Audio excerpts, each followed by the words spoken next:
Morris Shaw, my friend and fellow radio special producer, was lucky enough to get Victor JORY back for a second appearance at Trax. This one was for the 1-hour special, The Feast of Valentine. He starred as Zeus. This was a Valentine Day radio special for WHAS, and my friend Gary Burbank was the show's announcer, narrator, and 2 or 3 other people. From 1980, here's The Feast of Valentine. Welcome, friends and lovers, to The Feast of Valentine, starring Victor JORY. A story both ancient and contemporary, false and true, real and ideal. In short, a story of love. We began at Olympus. Oh, not the mist-shrouded mountaintop from which the gods made life so entertaining for the ancient Greeks. Those titanic personalities are still with us, of course. But their new home is somewhat removed from the old Attic splendor. It's less immediate, more a state of mind. As our story opens, we find the mighty Zeus engaged in spirited play with his thunderbolts. It is for him a typically direct attempt at relevance. How do you like that, mortals? Can you doubt who it is that calls? Am I not Zeus, master of heaven, spanner of time, lord of the flies? I stand across time and space, 1 foot in ancient Attica, 1 foot on the neck of the New World. And there's a lot more where that came from. Let them ignore that if they can. Echo! Echo! Yes, my Lord Zeus? Oh, look, you've made it snow. Oh, it's lovely. Echo, little Echo. Yes, I've made it snow. All over New York City. We'll see what they think of me now. Tell me, Echo, your young ears are better than mine. Listen, what are they saying? Oh, well, let me see.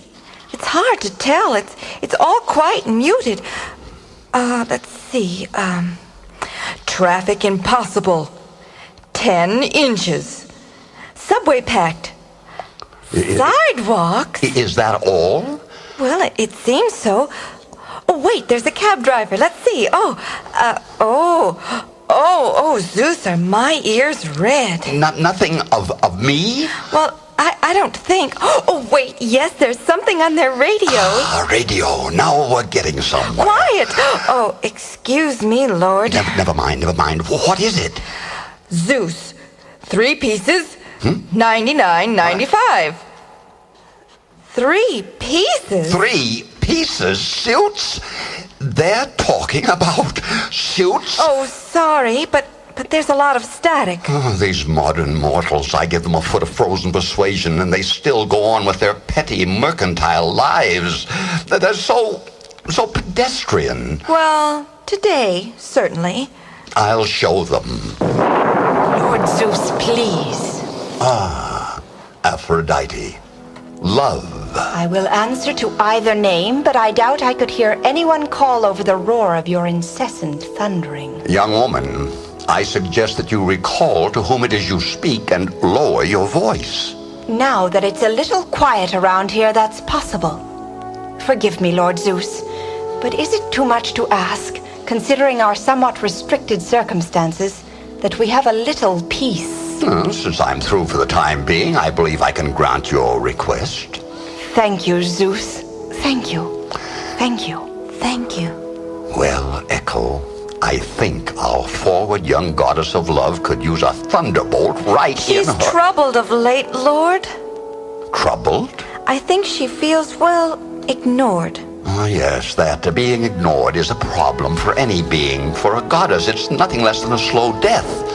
Believe it or not, there are times when even I have doubts about my, potency. Really? Yeah, it's true.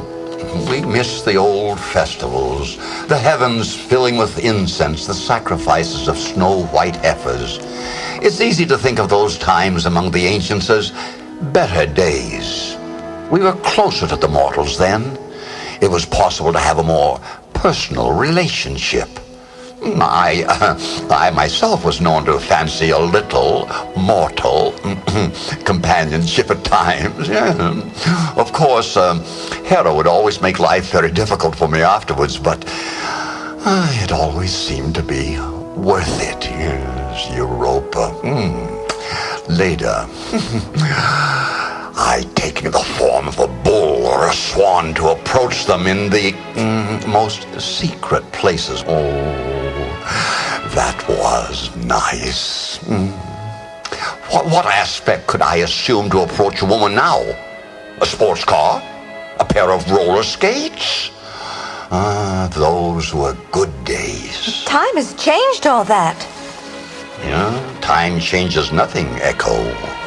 What can the gods give mortals after all these long years? Understanding. The adventures of the gods are images of the souls of mortals. We are reflected in them and they in us. And if those images are obscured or lost... Then it is time for the gods to act again. But how? Even my bolts have no effect on them anymore. The thunder is only absorbed in the clamor of their everyday lives. Echo. Yes, Lord? Go to Aphrodite. Comfort her. I will, but I don't know if I can comfort her. Tell her, yes, tell her that love is not forgotten, that there is a day set aside for love. It's called Valentine's Day. Valentine's Day? What sort of observances are held? That's not important. Just tell her that. I will. Oh, and Echo, if you see Apollo, will you tell him I'd like to speak with him? Yes, Lord. Zeus, you old fox. Wheels within wheels. Yes, wheels within wheels within. Aphrodite! Aphrodite! Here, Echo, by the fountain. Are you all right, mistress? Yes, I think so. It's sweet of you to be so concerned. You know, of all the mortals on whom I worked my spells, you are my favorite... Victim? Victim? You can't feel that way, surely. I am condemned to eternal longing for the beautiful Narcissus, who loved only himself. Condemned or rewarded? While Narcissus now can never be yours, you have been given eternal hope, and that has raised you to the level of the gods. Hoping for love without having it is an eternity. But an eternity of beauty and maidenly innocence. You can't really hate me for that, can you, Echo? Oh, hate you, mistress? Oh, that would be impossible. That's good. I'm not sure I could stand any more rejection. You know, sitting here looking into the water, do you know what it reminds me of? Of the old days among the ancients. How did you know? Everything does. Anymore. Is it so obvious then? I suppose it is. Did I ever tell you about the temple they built for me at Kalitas? On the hill overlooking the capital? With its library. And its school of medicine? All those young physicians. And my statue looking out over the sea. And the sailors would salute you as the great ships left the harbor. Kalitas was a gem among cities. Pompeii was a village to it. I see. I have told you already. You may have mentioned it a few times, but your face becomes so radiant when you speak of it. I could hear the story 1,000 times over. But I shouldn't speak of it so much. It only makes me that much sadder. Did you know they found my head in the basement of the British Museum? The head of Aphrodite, gathering dust among the uncatalogued relics of forgotten ages. Well, at least you're not completely forgotten. I mean, someone knew whose head it was, and they took it upstairs. Yes, but the British Museum is hardly a temple. What am I to the mass of mankind but an unpronounceable proper noun? The name of one of those places businessmen go to when they're supposed to be having lunch. Massage parlors? Yes, that's it. How did you know? I listen a lot. Anyway, it's hardly what I'd call an honor. Oh, Echo, is there any future for a race that does not honor love? But they do. How's that? They do honor love. Zeus told me. They have a day set aside. A festival of Aphrodite? Where? When? Why haven't I heard? Well, it's not the festival of Aphrodite. They call it something else. What else could they call it? Now, what was it Zeus said? Of all times not to pay attention. Valentine's Day, that's it. That's what they called it. Valentine's Day? Are you sure? Positive. It's Valentine's Day. Who is Valentine? I don't know. You don't suppose it's some new god? One we don't know about? Is that possible? Well, then who is he? And how did he get my day? Who would know? Apollo. Whom should we ask but the god of all knowledge? Where is he? Echo, come with me. Whoa, boy. Whoa, now. Apollo? Stay back. You'll frighten them. Apollo. Apollo? Oh, now you've done it. They'll be off with Pegasus again, and Zeus knows where he'll lead them. Look at them. Grown fat on Elysian fodder. Apollo, what are you doing out here? Oh, I thought I'd hitch them up to the old chariot and take a few spins across the sky. Silly beasts. Never were properly broken. Well... Now, what kind of greeting is that? Well, what kind of greeting did you expect? Interrupting a man in his work, scaring his horses. Work? You haven't done anything around here in centuries. Oh, you know you've been nothing but trouble for me ever since they popped you out of that oyster. Oyster? Sea foam. I was born of the sea foam from my father Poseidon. The only problem with you was you couldn't stand the competition. The epitome of manly grace and beauty. Ha! You've walked around for 3,000 years shooting profiles. Competition? Why, you couldn't compete with a Theban sheepdog for a mud fence award. Goddess of love, sucking up libations from lovesick old maids. Phoebus Apollo, god of light. It didn't take the mortals long to find out you weren't worth the candle. They built the Colossus of Rhodes to honor me in the aspect of Phoebus. It stood across the harbor, all burnished metal glowing in the sun. I can't blame them for thinking you a bit dowdy in comparison. At least it took a tidal wave to topple my temple at Kalitas. They chopped you down and sold you for scrap. Ahem! Oh, hello, Echo. It's good to see you. Lord Apollo? Forgive my rudeness, Echo. I was distracted. Is there something I can do for you? I have a question to ask you. Could you tell me who Valentine is? Valentine? Valentine. I should know that. You should know everything. Well, I almost had it there for a second. Now, let's see. U-V-V-A-V-A-L...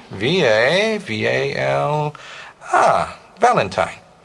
A greeting card of a sentimental or satirical nature sent usually to one of the opposite sex on St. Valentine's Day. Saint Valentine? But who is he? Valentine, saint. Roman Christian martyr of the 3rd century. Roman. That figures. Now, why would they honor love on St. Valentine's Day? St. Valentine's Day. That would be under S. Very good. Do you want to learn about this or not? I'm just a disinterested spectator. Go on, please. St. Valentine's Day, February 14, on which Valentines are traditionally exchanged. Oh, he's going around in circles. That's it. I've had enough. Zeus knows I've tried, but there's just no getting along with some people. Echo, I'm sorry, but I've really got to go. Apollo, Lord Zeus would like to see you. Thank you, Echo. Goodbye. If you'll permit my saying so, mistress, you weren't very helpful. Well, we weren't getting much out of him. I should have known better than to ask him in the first place. Echo, how would you like to join me on an investigation? Investigation? Good. Come with me. We're going to find out about this Valentine's Day. Now let's see. Where shall I watch today? The south of France. Yes, that should be nice. Very clear today. Look at that. Yes, those French women really understand beach wear. Oh, yes. Lord Zeus, you wish to see me? Apollo, yes, my boy. Come sit down. You look somewhat heated. I've just come from a conversation with Aphrodite. I see. Now, sit down. Grape? No, thank you. The two of you don't get along very well, do you? No, not very. Yet I seem to remember a time when you were quite close. Yes, I suppose you could say we were close once. Yeah. But times change. So I have heard. Is that what you wanted to see me about? No, not exactly. Tell me, Apollo, how do you spend your days? Spend my days? What do you do? You certainly don't pull the sun across the sky anymore. Well, no. Well, I used to, of course, but not anymore. An Italian fellow, Galileo, suggested that it made more sense for the Earth to travel around the sun, and since that seemed to work pretty well, there didn't seem much point in my doing it. I mean, getting up before dawn and all that. Yeah, well, and then there are your duties as the god of knowledge. It's come to my attention that there are certain gaps in that encyclopedic brain of yours. Gaps? Blank spaces. Oh, well, of course, you must realize that being God of knowledge is a much bigger job than it used to be. I mean, we're not dealing with a few pastoral odes and the occasional epic poem here. Ever since Galileo, the mortals have been figuring a lot of things out on their own. They have so many books now. But that's not to say I haven't been keeping up. I've still got what it takes up here. Really? Well, what can you tell me about the quantum theory? Nothing. Finnegan's Wake, the Battle of Gettysburg, Valentine's Day. Valentine's Day. Oh. St. Valentine's Day, to be precise. February 14, on which Valentines are traditionally exchanged. Not all that enlightening, my boy. Well, I'm sorry. I do the best I can. What's the sudden obsession with Valentine's Day, anyhow? First Echo and Aphrodite, and now you? Oh, they've expressed an interest. Yes. Well, then, that's a good place for you to start. Start what? Your refresher course on the ways of mortals. I'm sending you down among mankind to learn their modern ways so we can relate to them a little more directly. Your first assignment is to find out what you can about Valentine's Day. Ready? Right now? But... Have a good time, Apollo. The Feast of Valentine will continue right after this. And now, we return to the Feast of Valentine.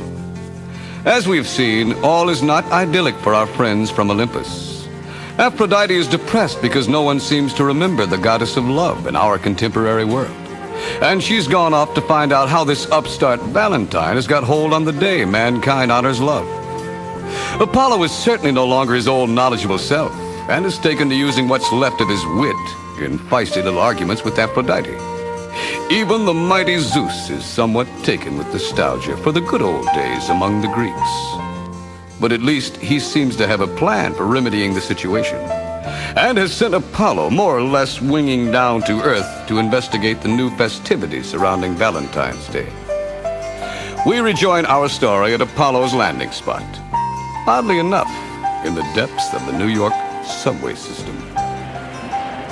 Oh, jeez. The subway's packed. Who knows what's rubbing up against you? Hey, watch your hands, you lousy creep. Yeah, and so's Joe. Joe Mama. Just get me Lord, get me home to a nice hot meal with no broken toes. Oof, hey! Sorry. Forgot to allow for the movement of the train when I landed. Where'd you come from anyway? Oh, jeez. A toga. I'll remember this, Lord. Excuse me, but could you tell me... I ain't buying and I ain't selling, so back off. Well, neither am I. I'm looking for directions. Look, I'm gonna be sorry for this, okay? Directions to where? Well, the Valentine's Day celebration. The what? You know, the festivities in honor of Valentine. Who's Valentine? That's what I'm here to find out. I was right. I'm being sorry. Look, Mac, this is my stop here.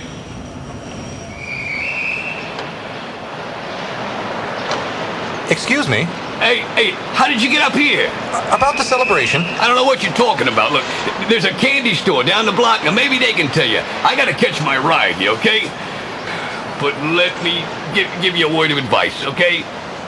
Get yourself some clothes on before you catch pneumonia. Thank you. I will. Zeus, Yeah?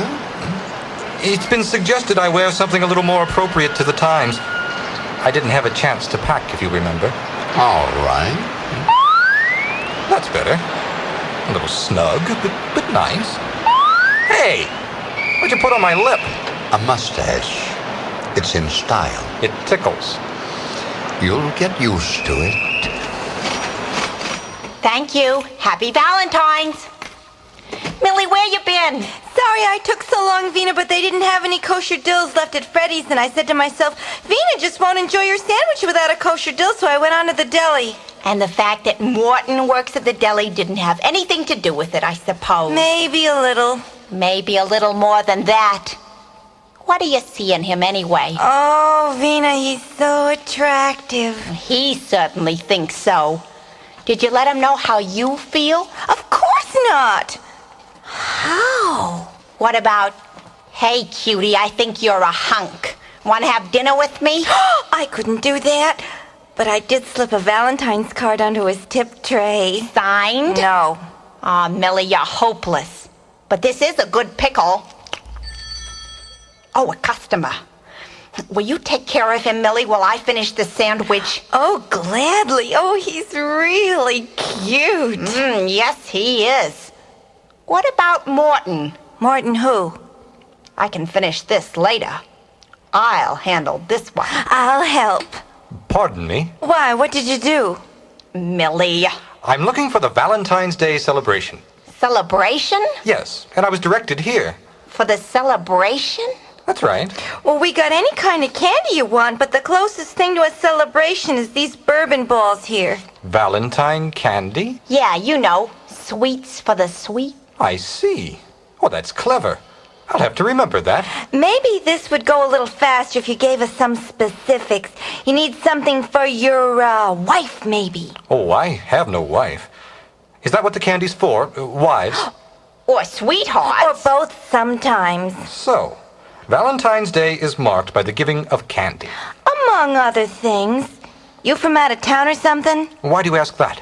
What Millie means is, you don't seem to know very much about all of this. Yeah, don't they have Valentines where you come from? Well, not exactly. That's one of the reasons I'm here. I'm doing some research. Or maybe I can help you. I've been brushing up on the subject myself lately. Well, that's very kind of you, miss. Call me Vina. A lovely name. And you're a lovely woman. Oh, he noticed. Millie. What's your name? My name is a... You forgot your name? Well, no. You can call me Homer. That's nice. Like Vina says, we'll be glad to help you, Homer. Isn't there something for you to do, Millie? No, it's pretty quiet around here. I wouldn't be surprised to see a customer come through that door any second now. Why, there's one. Oh, Vina, it's Morton. Imagine. Hadn't you better go see what he wants? I'll try to take care of Homer by myself. Yeah, okay. Thanks, Vina. So, Morton, hi. What can I do for you? I don't know. I was just walking by the shop when I got this sudden urge to come through the door. Hey, how'd you know my name? Oh, well, I come in the deli a lot. Once in a while, and I hear the boss calling, "Hey, Morton, another salami," and Yeah. "Hey, Morton, a potato salad needs more onion." And you always go get the salami or you get the onion, so I figured you must be Morton, if you see what I mean. Yeah, you know, you do Mr. Kinchlow pretty good. Yeah, well, it's just a knack I have. Yeah, I remember you. Gee, you come in about every day, don't you? Well, I don't know if it's every day. Yeah, I seen you. Well, I'm surprised you have time to notice me. You're so busy and all. Yeah, they keep me hopping pretty good. You know, we got good customers there and then, and during the slack periods, you know, I like to keep the place pretty spiffy, especially all that chrome trim on the meat cases. You know, I like to keep it so I can see myself in it. You know, and you know when you get up close to it, it makes your face look funny and your nose real big. You don't like a fun house, you dig that? What fun. Yeah, of course, the deli ain't what I got in mind for my life's work, you know. I'm just working here till I can get some more money together, you know. I can see you're a man with ambition. What are your plans? Well, if I could save up enough dough, I'm thinking about heading out to the West Coast. You know, I figure I'm a natural for the movies. Oh, I think you're right. Yeah, what's Redford or Burt Reynolds got that I ain't? Looks? Hey, you know, I don't like to brag, but I've been told by some pretty classy dames, you know, like models and such when they come in for a cup of coffee, that I'm one good-looking dude. Now, with a face like this, all I need is Hollywood and some good representation. Representation? Yeah, you know, personal representation, an agent, a good one. I figure I'll go out west, get a good agent, and bingo, People magazine. Sounds like you got it all worked out. Yeah, I don't like leaving nothing to chance. Of course, I'm a realist about the whole thing. I know it takes time. I'll probably have to start off small, TV show, something like that. But then it's only a matter of time before you see old Morton 20 feet high talking to you right out of that big movie screen. Boy, that'll be something to see. Gee, it's nice of you to share all this with me. Oh, I don't mind. You know, I'm a man with a dream, you know, and I can still talk to people. That's going to be my trademark. I'm going to share myself. Say, you know what you could do for me? What? You could get me the biggest box of candy you got. Oh, that would be the deluxe assorted, heart-shaped with lace trim and a lifelike figure of Cupid on the lid. See, his little bow really shoots. Oops, sorry. No problem, mister. Oh, so, this is to be for your sweetie. No, I ain't got no girl. You know who this is for, really? Who? Me. You? Yeah, this is my big TV night. I get the munchies, you know, and, well, you know how to... Well, I'll see you around. Here, you keep the change. Thanks. Yeah, you know, that's okay, because I'm pretty conscious about gratuities, you know, working at the deli. You know what some cheapskate left me instead of a tip today? A Valentine card. Can you believe that? Well, so long. Yeah, so long. Then the gifts are not for a goddess, say, as with the ancients, but are given to the beloved instead. That's right. She'll love to hear that. Pardon? Nothing. How did it go, Millie? How many bourbon bowls can I get for 78 cents? I see. I'm sorry. Hey, would you mind closing up alone tonight?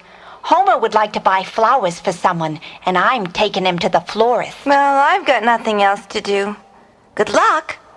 Thanks, but I don't really need luck, remember? So, this is a florist. Just smell the blooms in the rich, damp earth. The pulse of spring in the frozen heart of winter. That's nicely put, but as I was saying, we have some of our more popular arrangement displayed in the window there. Yes, those are very nice. Don't you think so, Vina? Yes, nice, but... Oh, you're right. The occasion calls for something unique, something special. Well, we could put together an arrangement to order, you know, the old-fashioned flowers are very in nowadays. Callow lilies, daisies, baby's breath. Vina? Well, I don't know how your friend feels about flowers, but I've always been partial to orchids. Orchids? So be it. I'll take a dozen orchids. A dozen orchids? You must be very taken with this friend, whoever she is. But a single orchid is generally considered most tasteful. Only one? Can that say enough? With a simple eloquence. One orchid it shall be. Your very best. Will this do? Oh, perfectly. But don't you want me to box it? Oh, that would be superfluous. Vina, I believe you said the accepted phrase is, "Be my Valentine." Homer, for me, I don't know what to say. Say only that you'll accept this token and the heartfelt sentiment with which it's given. Why, all right, I will. But there's something else that goes with the Valentine gift. What? A kiss. Oh, Vina, I haven't felt a kiss like yours in centuries. Neither have I. Oh, Vina, you are most rare among mortal women. And you among mortal men. Why, this Valentine's Day is extraordinary. What happens now? I'm not sure. I think it depends upon the circumstances. And under these circumstances? Well, I need a little time to, perhaps a walk in the night air. Oh, wonderful. Let's begin. Homer, I believe the gentleman expects to be paid. Oh yes, of course. Excuse me a moment. Zeus? In your right front pocket. Thank you. Oh, swell. Drachmas. My good merchant, I've only recently arrived here from out of town and haven't had time to acquire the standard currency. Will these be acceptable? Is that gold? Yes, certainly. Gold drachmas. Well, let me check my exchange rates here. Yes. A gold drachma will just about cover it. Just one? No, you're right. I believe it's two. It's two. Well, here. Take 3 for your trouble. Oh, if you insist. Oh, I nearly forgot. It's another drachma for the pin. Oh, very well. Here. Thank you, Zeus. The coins were acceptable. You're welcome. Go on about your business now. I have a feeling that something is about to go very wrong with the heating system in that shop. Really? Oh, all right. Vina, are you ready? Goodness, Zeus, or someone must be very angry up there tonight. Look, is that snow falling inside the floor shop? Yes, it seems to be. My place is this way. Your place? Oh, fine. You know, Homer, I meant what I said back at the florist. I've never known a man quite like you. Where are you from? Oh, it's a place very different from your city here. In the country? Decidedly more rural than this. No, I mean in this country, in America? Oh, no, not in this country. We really don't think of ourselves as a nation up there. Up there? Oh, you mean Canada. That's a very rural place. That description would fit my home nicely. So what brings a man from the Canadian countryside to New York City? Research. Oh, what kind? I suppose you could say I'm examining comparative cultures. I've heard of that. Isn't that what they call anthropology? Anthropology. The study of man. Yes. I think that would be a good name for what I'm doing here. A Canadian anthropologist doing research in New York. Boy, you sure don't make it very easy to learn much about you. I really don't like to talk very much about myself. I'd rather talk about you. I, too, meant what I said back there. I didn't think it was possible for me to feel a kiss like yours again. Again? Why do I get the feeling I'm being compared to another person? Oh, Vina, believe me when I say no other person could compare with you. There you go again, begging the question. Talking to you is like catching flies. You think you got something, but you look in your hand, and it's gone. I'm sorry. I'll try to be as direct as I can. You're right.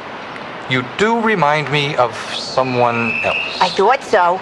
I have pretty good instincts about these things. But she is only a memory of times and places that have always seemed so much better, so much more real. But being here with you makes the past fade into shadow. But what about you? Don't I also seem to detect in your eyes some shade of a figure from your past? Well, I confess, I've known other men. And as with you, there was once a person who shone like the sun in my youth. When we loved, there was music and the stars danced to the melody. But he too belongs to the past. I have failed to love until you taught me how again. To hear you speak of love is to learn again what the word really means. I understand again, and so I exist again. Oh, we're home. Is this where you live, Vina? The candy business must be profitable. You could say that I'm a woman of unusual resources. Well, here's my door. Must this evening end? May I not come in? I'm afraid we'll disturb Millie. Besides, I have many things to think about. Many things to think about. I, more than any, should understand what that means, but when I'm with you, I know only the deepest, most sublime feelings. Feelings long hidden, and I thought long forgotten.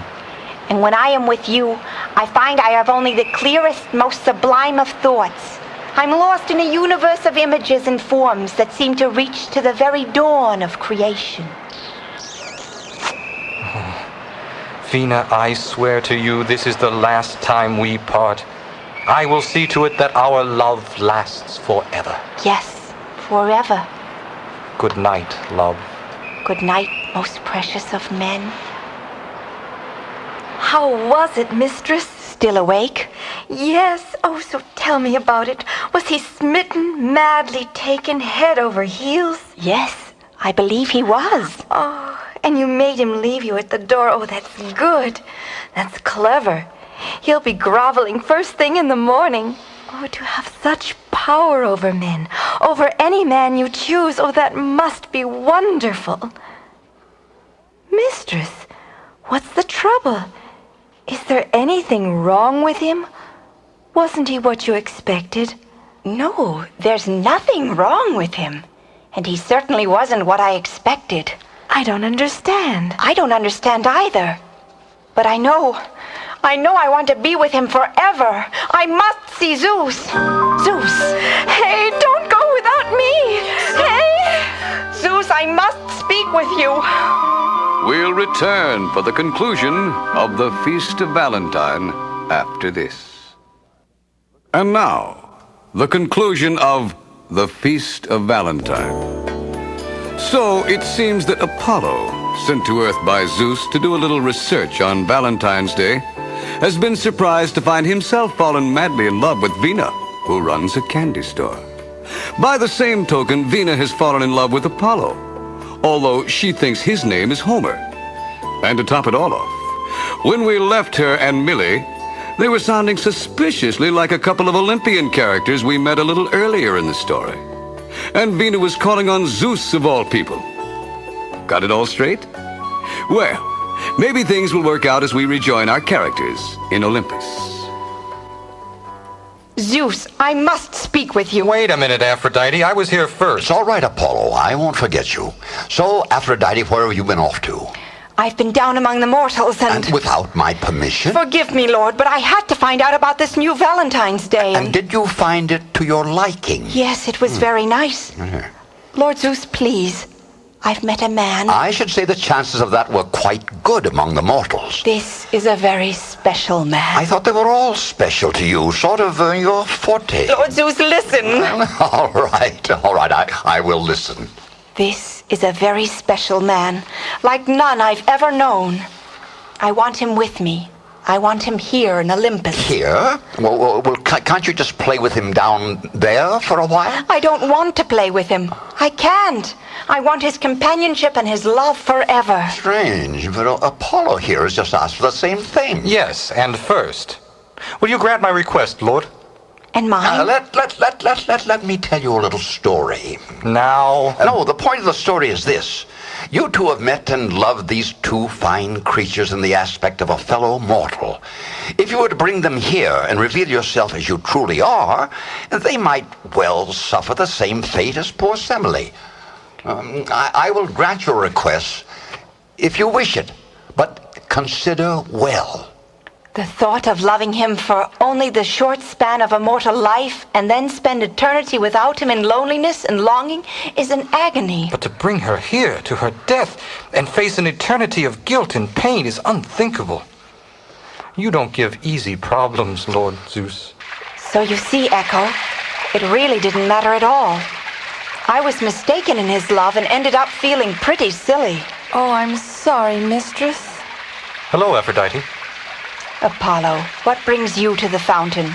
I suppose you've heard about my little affair down below and now have come to gloat. No, not at all.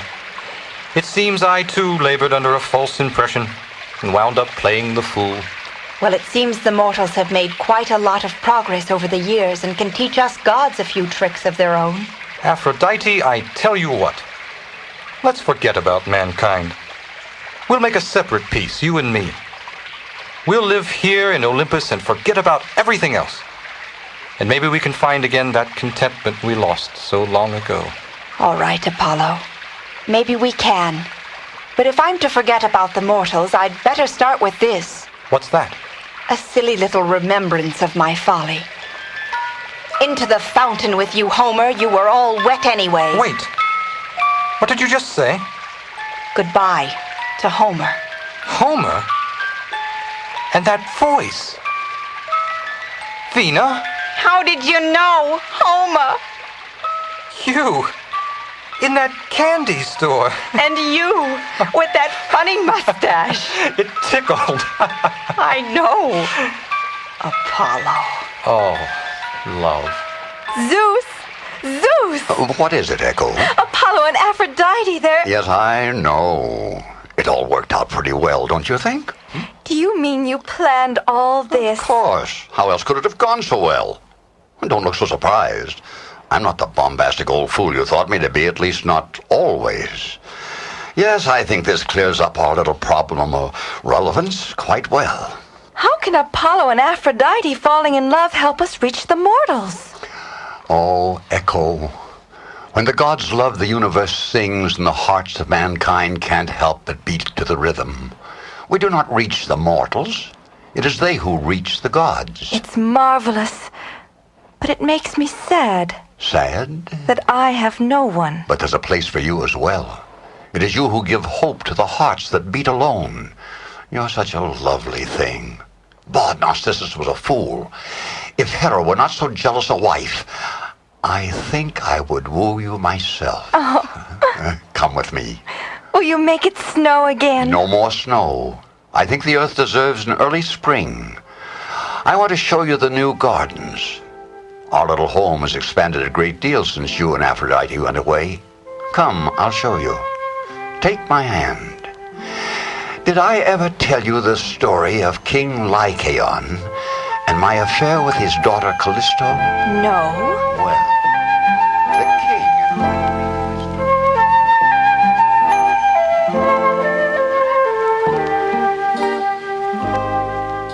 Well, what really happened? Of course, you know, Aphrodite found Apollo, Apollo found Aphrodite, Zeus found Echo, but not the way you're thinking. And the florist found himself up to his pedals in snow. I can't ride my bicycle like this. The Feast of Valentine, starring Victor Jory, was produced by Helen Baldwin, David Getz, Rita Hotois, and Gail Johnson. The script was written by W. Randolph Galvin and David Getz, from a story by W. Randolph Galvin. The Feast of Valentine starred Victor Jory as Zeus, featured Helen Baldwin as Aphrodite, David Getz as Apollo, Rita Hotois as Echo, and especially Gary Burbank as everybody else. Recorded semi-live at Trax Studios. Happy Valentine, everyone.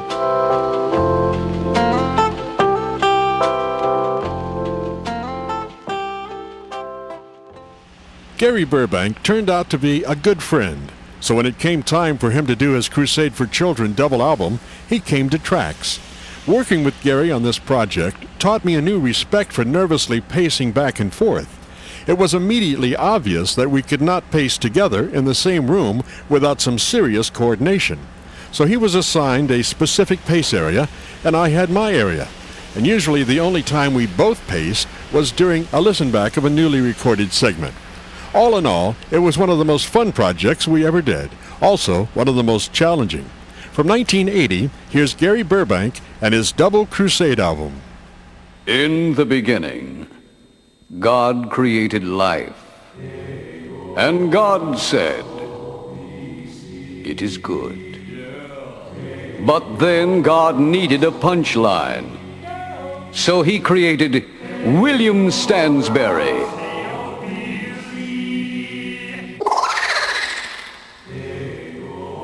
God then turned to his followers and apologized. Well, if God is big enough to apologize, then Mayor Billy could do the same.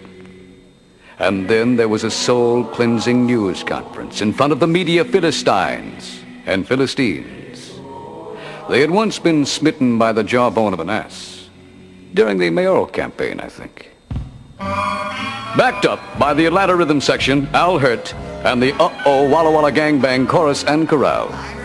Mayor Stansbury sang two versions of Brenda Lee's classic hit, I'm Sorry. This seemed to satisfy few.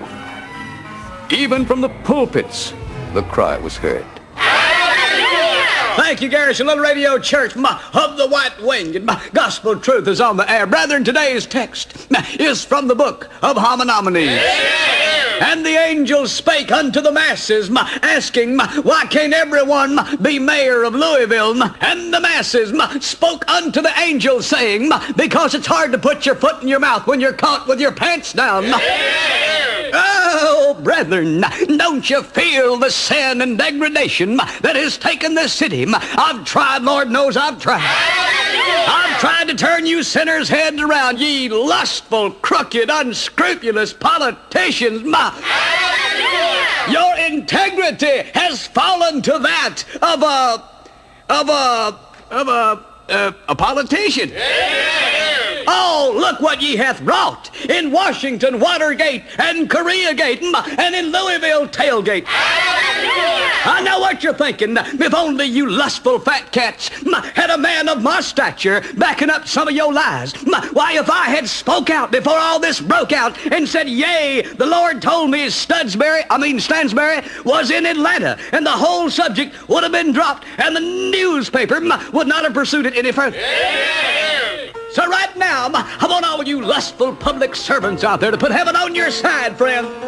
With the right reverends, sweep the love bug under the rug, alibi for your lie, avoid the public outcry, blessing of tenure in your office. I want you right now to get that green salad of salvation right in here to Radio 84, in care of the Right Reverend Deuteronomy Skaggs. Now you politicians, listen up and save your seats.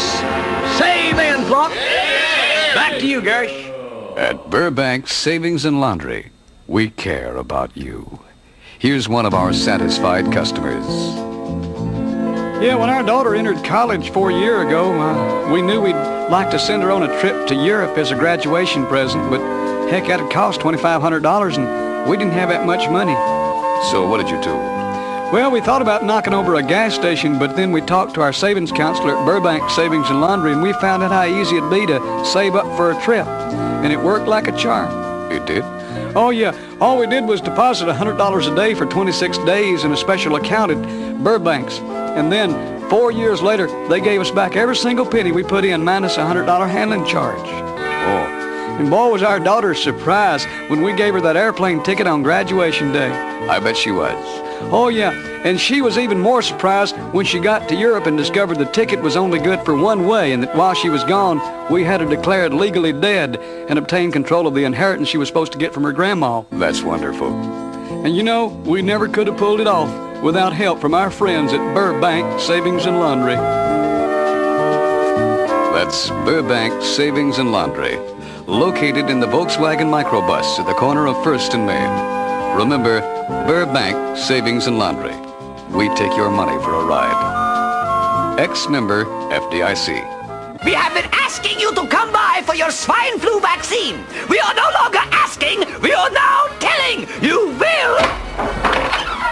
I'm here to have my swine shot.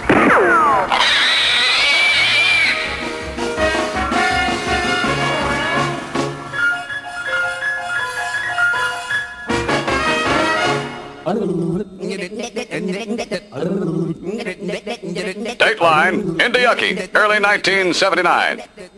I'm Bass Edwards. Over 10 hats, 1 bonnet, and 1 halo thrown into the ring for the gubernatorial nomination.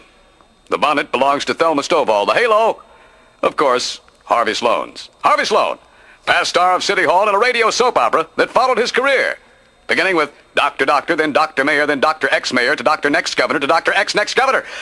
Let's back up to Dr. Next Governor. And now, the Gary Burbank program and the makers of soap present the seemingly never-ending story of Dr. Next Governor! Dr. Next Governor! Doo, doo. the true-life drama of how a successful baby doctor had to give up his practice when he became an adult. Let's join Dr. Next Governor as he's speaking to his patient Stansbury. What seems to be the problem? Well, I've got in this position. I can't seem to uncross my legs. Oh, how did this happen, Mayor? Well, you see, I had my legs crossed around my chair because I thought there were some people that might come in and try to unseat me any day now. And I had my legs crossed around my chair so they couldn't get them loose, but now I got them stuck like this. Okay, Nurse Vesuvius? Yes, Doctor. We have to help the mayor get his legs uncrossed here. Of course. Okay, I need your help here. Okay, let's see. Let's put his left foot in. His left foot in. Say, okay. Okay, now put his left foot out. Oh, his left foot out. Here. Okay, now put his right foot in. His right foot in. This hurts a little. And you shake it all about. Say, what are you doing? You do the hokey pokey egg. Don't sing over my leg. And that's what it's all about. Well, will this program get any sillier? You can count on it. Be here next time when we hear Patient Stansbury say, I certainly hope the aldermen remember to submit that petition to recall me. Because if they forget, then they'll probably be unable to recall. and will the alderman be able to rehabilitate the mayor, even though he was never habilitated to begin with? Tune in next time on Dr. Next Governor! Dr. Next Governor! Doom, doom. This is your Panasca, Gary Burbank speaking.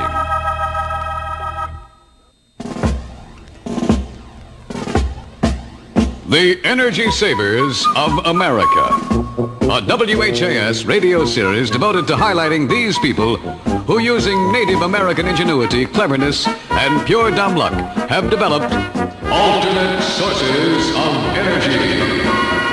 This is your reporter, Jim. Now, do those things bite? Oh, no, that's right. Well, I'm here with chicken farmer Dooley Squat, who has found a new way to power his automobile. How'd you get started, Dooley? Well, me and my brother Burpee, we bought us a 1940 Hudson about 15 years ago, and Daddy, he said it was a real good car because it run on chicken seed. Oh. Now, of course, I knew what he meant. He meant that real cheap, you know, but my brother Burpee, he ain't too bright. He thought Daddy was serious, and he shoveled some seed down in the gas tank. Of course, all that seed just gummed up the engine real bad, and we had to get the seed out of there. So what did you do? Well, we figured we could slip a couple of baby chicks down there in the gas tank, let them, you know, peck out all the seed. Worked real good, too. Of course, once the chicks got in there wasn't no way to get them out, though. But that was okay, because I'd heard, from what you can see, methane gas, you know, chicken, Right. Could be used to power your car. And aside from eggs, that's what chickens produce best is, you know. Well, how does this chicken, work? Well, we just pour some laxative-coated chicken seed in the gas tank, and them birds gobble it up, and we get our methane. Burns real clean, too. No smog. I understand you're planning to go commercial now. Yeah, sure. There's our test model cars. Now, this one here gets 22 miles of chicken to the city and 34 miles of chicken on the road. That's a Pinto. Yeah, and this one here won't blow up either when it gets hit from behind. Of course, it will put chicken feathers all over your windshield of the car that hits you, though, if they hit you from behind. Aren't those, that's a duck sound effect in the background. You're supposed to have a chicken's. Oh, I'm terribly sorry. Let me switch it over to a chicken sound effect. No way you talk. Now, that's the one says, now over here you take is our luxury model car. Now, you need 2 chickens in the tank to power this, but not only will they power your car, but they'll give you fresh eggs every day. Well, that's amazing. Now, they only give you hard-boiled eggs, though. Well, that's still very good, and thank you. You're a very helpful inflation fighter. Yeah, them eggs, they just kind of shoot right out the tailpipe. Hey, that's incredible. Well, thank you, Farmer Dooley Squat, another energy saver of America. Goodbye, sir. And as I walk away, I can't help but think about these great energy savers of America. Sir, you're stepping all in that gasoline we have here. Oh, yes. This is your reporter, Jim reporting. There you go. Dateline, India Key Still, pre-election 1979. Dr. Next Governor wasn't in the race for the Democratic nomination for governor by himself. By now, John Y. Brown had thrown his hat into the ring, head and all. And speaking of a head, the front runner at that time, Lieutenant Governor Thelma Stovall. She was the rage. Why, even Scott and Joe Linda included her in a new type disco break. You hear that music, and you know it's time for another gubernatorial disco break. Hi, I'm Joe Linda. And I'm Scott. Today we're going to learn the Thelma Stovall Front Runner Foxtrot. Now, girls, this is your dance. You get to lead the guys. Take his hand and step forward, forward, forward. And now on the 4th step forward, knee your partner in the groin and yell veto. Now with the music, 2, 3, 4, 1. Forward, forward, forward. Oh! We'll be right back after this word. You really kicked me. We'll Brought to you by Comatose, the only headache remedy that will get you through all the political speeches. Ease your aching head with Comatose. That's it for this time. See you next time. Keep dancing. This has been another gubernatorial fiasco.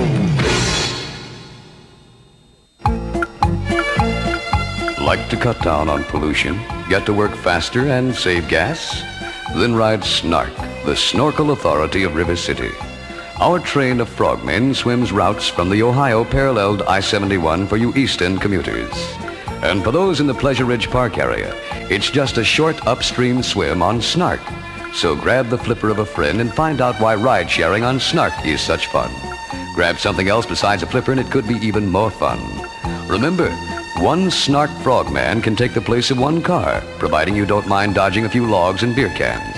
For those in the Preston Highway area, Snarks Express run through the sewers and septic tanks of southern Jefferson County and can save you gas and cut down on pollution, since you'll absorb most of it during your trip. For route and schedule information, dial Snark and listen to our busy signal. Snark, the snorkel authority of River City. It's April 1979. Meanwhile, back at the gubernatorial primary, political hype.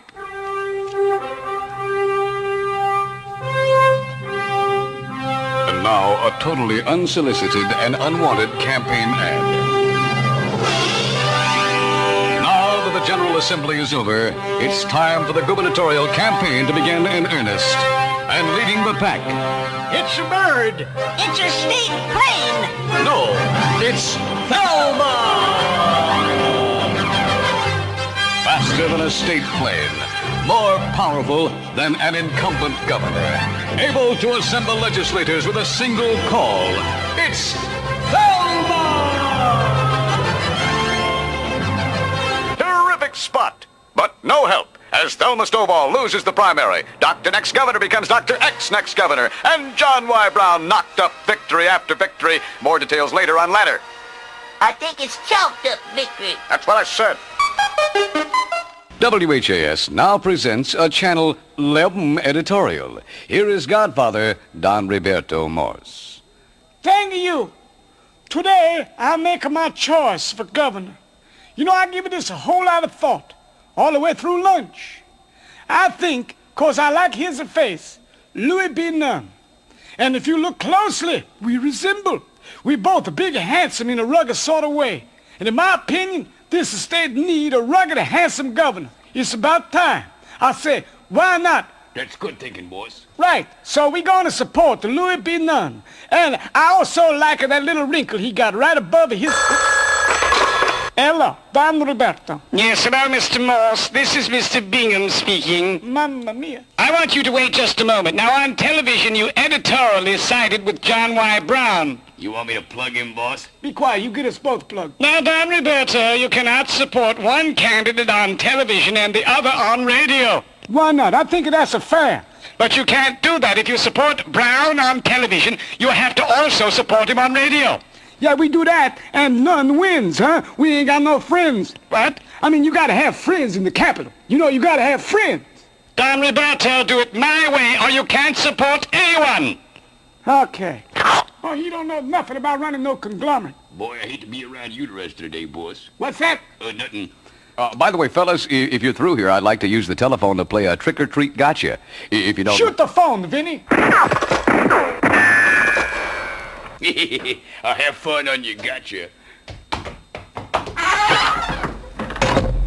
Boy, am I telling you that... Oh. I almost forgot. Have a happy day. Hey, Grandpa, what's that down there? I don't know, son. Let's go down and have a closer look. Why, wait a minute. That's a car, Sonny. What's a car, Grandpa? Well, son, back years ago, men used to drive cars all over the place till they found out about pollution. And, hey, the lights are still on. Wait a minute. Let me try to start this little keys are in there. Wait. Hey, Hey, Sonny, this thing is still running. Cut! Hey, what's the old man, the kid, doing in here? Hey. It's so you can't do a battery commercial anymore. Got some yo-yos coming in and getting in the way. Wait a minute, this here is a snort commercial. No, it's not. It's for the Smears Die Slowly battery. No, it's a snort commercial. Get out of here with that crummy kid. No, Get out. we're It's supposed to be here for the snort Die commercial. Slowly You on the wrong battery. commercial. Meanwhile, the people of Indiaki buried their past political differences and opened their selfless hearts and arms and said to the rest of the nation, give us your tired, your poor, your huddled masses. Well, never mind, you're poor. 2 out of 3 ain't too bad. Hello, WHAS. Mr. Mitch? No. This is Eunice and Bernie. No, it's Gary Burbank, girl. According to your topic, talking about how people always make an extra buck off the suckers in town for Derby Week. I'm not talking about that. We detest that. You detest that. We think it's Well, fun that's commendable. sportsmanlike. That's commendable. Thank you. We're calling today, Mr. Mitch, to tell people about our miracle memory course. What? Why would you want to call about... Now, you be wanting to bet on a horse for the Derby, and you don't get to remember, maybe you can't remember the horse's name, Yeah. or, how many seconds it took him to run the backstretch. Yeah, you have to figure up all that stuff to see if he's going to make it, yeah. Well, if you have a bad memory and you wished you could recall little details, Yeah. well, now you can, thanks to our guaranteed memory course. Yeah. Memory course? And if you send us a lot of your money, we'll tell you about our secret amazing technique. What's that? It's association. What do you mean by association? Well, for example, let's say you want to remember this year's Derby favorite so you can place a bet on him. The horse's name, I think, is Ed Smith. Ed Smith is not the horse's name. That's spectacular. The first letter E, and notice that it's the 5th letter of the alphabet. What? Notice also that Smith contains 5 letters. Yeah. So there's your first association. What? Now we reinforce this by looking for others. Other associations. Notice the middle 3 letters of Smith spell mitt. Yeah. As in baseball mitt. Well, that's 2 T's. Actually spelled which causes colds, which you feel in your head. And by golly, head rhymes with Ed. Head the and Ed. horse's first name. The horse's name is Ed Smith. Easy. Well, they'd send us a lot of money What? for the Eunice and Bernie's Miracle Memory Course in care of this station. Yeah. Remember, 8 rhymes with great. Yeah. So don't you wait and be late, and we'll pay the freight. Order now before you forget. For the memory course. You girls don't want to make any money off people, though, do you? Not the We Derby. hate people that try to make money off the tourists in town. Oh, but you would never do that. That's terrible. Terrible. Terrible, huh? Yeah. Terrible. Bye, Bye, Mr. girls. Mitch. Yes, nice talk. Ladies and gentlemen, Rodney Floyd. Thank you so much. And welcome to hearing me shoot. Well, it's early spring now, 1979. Not quite springtime. The first time any of us ever heard about salt, too. Now, I ain't talking about no salt you pour on a snail and watch him melt. I'm talking about weapons. Get that, Gary. Hello, WHAS. Hello there, Gary. This here is Arnie Barnell. Well, how you doing, Arnie Barnell? I'm doing pretty good. I heard you talking about on this day in history, and I thought I might call you up here. I had a couple of items here. 1326. What happened? Percy Sidestepper invented the gun. Really? Percy Sidestepper? Yeah. Now, this had the effect, Gary, of shortening army battles considerably. Oh. Yeah, because prior to this time, soldiers had to throw the bullets at the enemy. Oh, that's really interesting, and thank you so much for calling, Arnie. That's all right, and if I think of anything else, I'll be the first to call. I appreciate that. Bye. Hello, WHAS. Yeah, so Arnie Barnell again. Yeah. I told you if I thought of anything else, I'd be the first to call. And, I thought about this. Now, it was on this date in history, Gary, that in 1503, I think, if I remember back correctly. 1503? Yeah. Leonardo da Vinci got the model for the Mona Lisa to give that famous smile by doing something. What was that? By whispering to her these immortal words. Just pretend, baby, that I'm not naked. Thanks a lot, Arnie. That's all right. Now, I'll talk to you about anything. Yeah. Really sorry, Rodney. Well, I might say it is irritable. But getting back to salt, too. Honk, honk. Time for a commercial. Oh, Beulah the Buzzard's honking for a commercial. Well, if you gotta be here, you might as well be bought by somebody.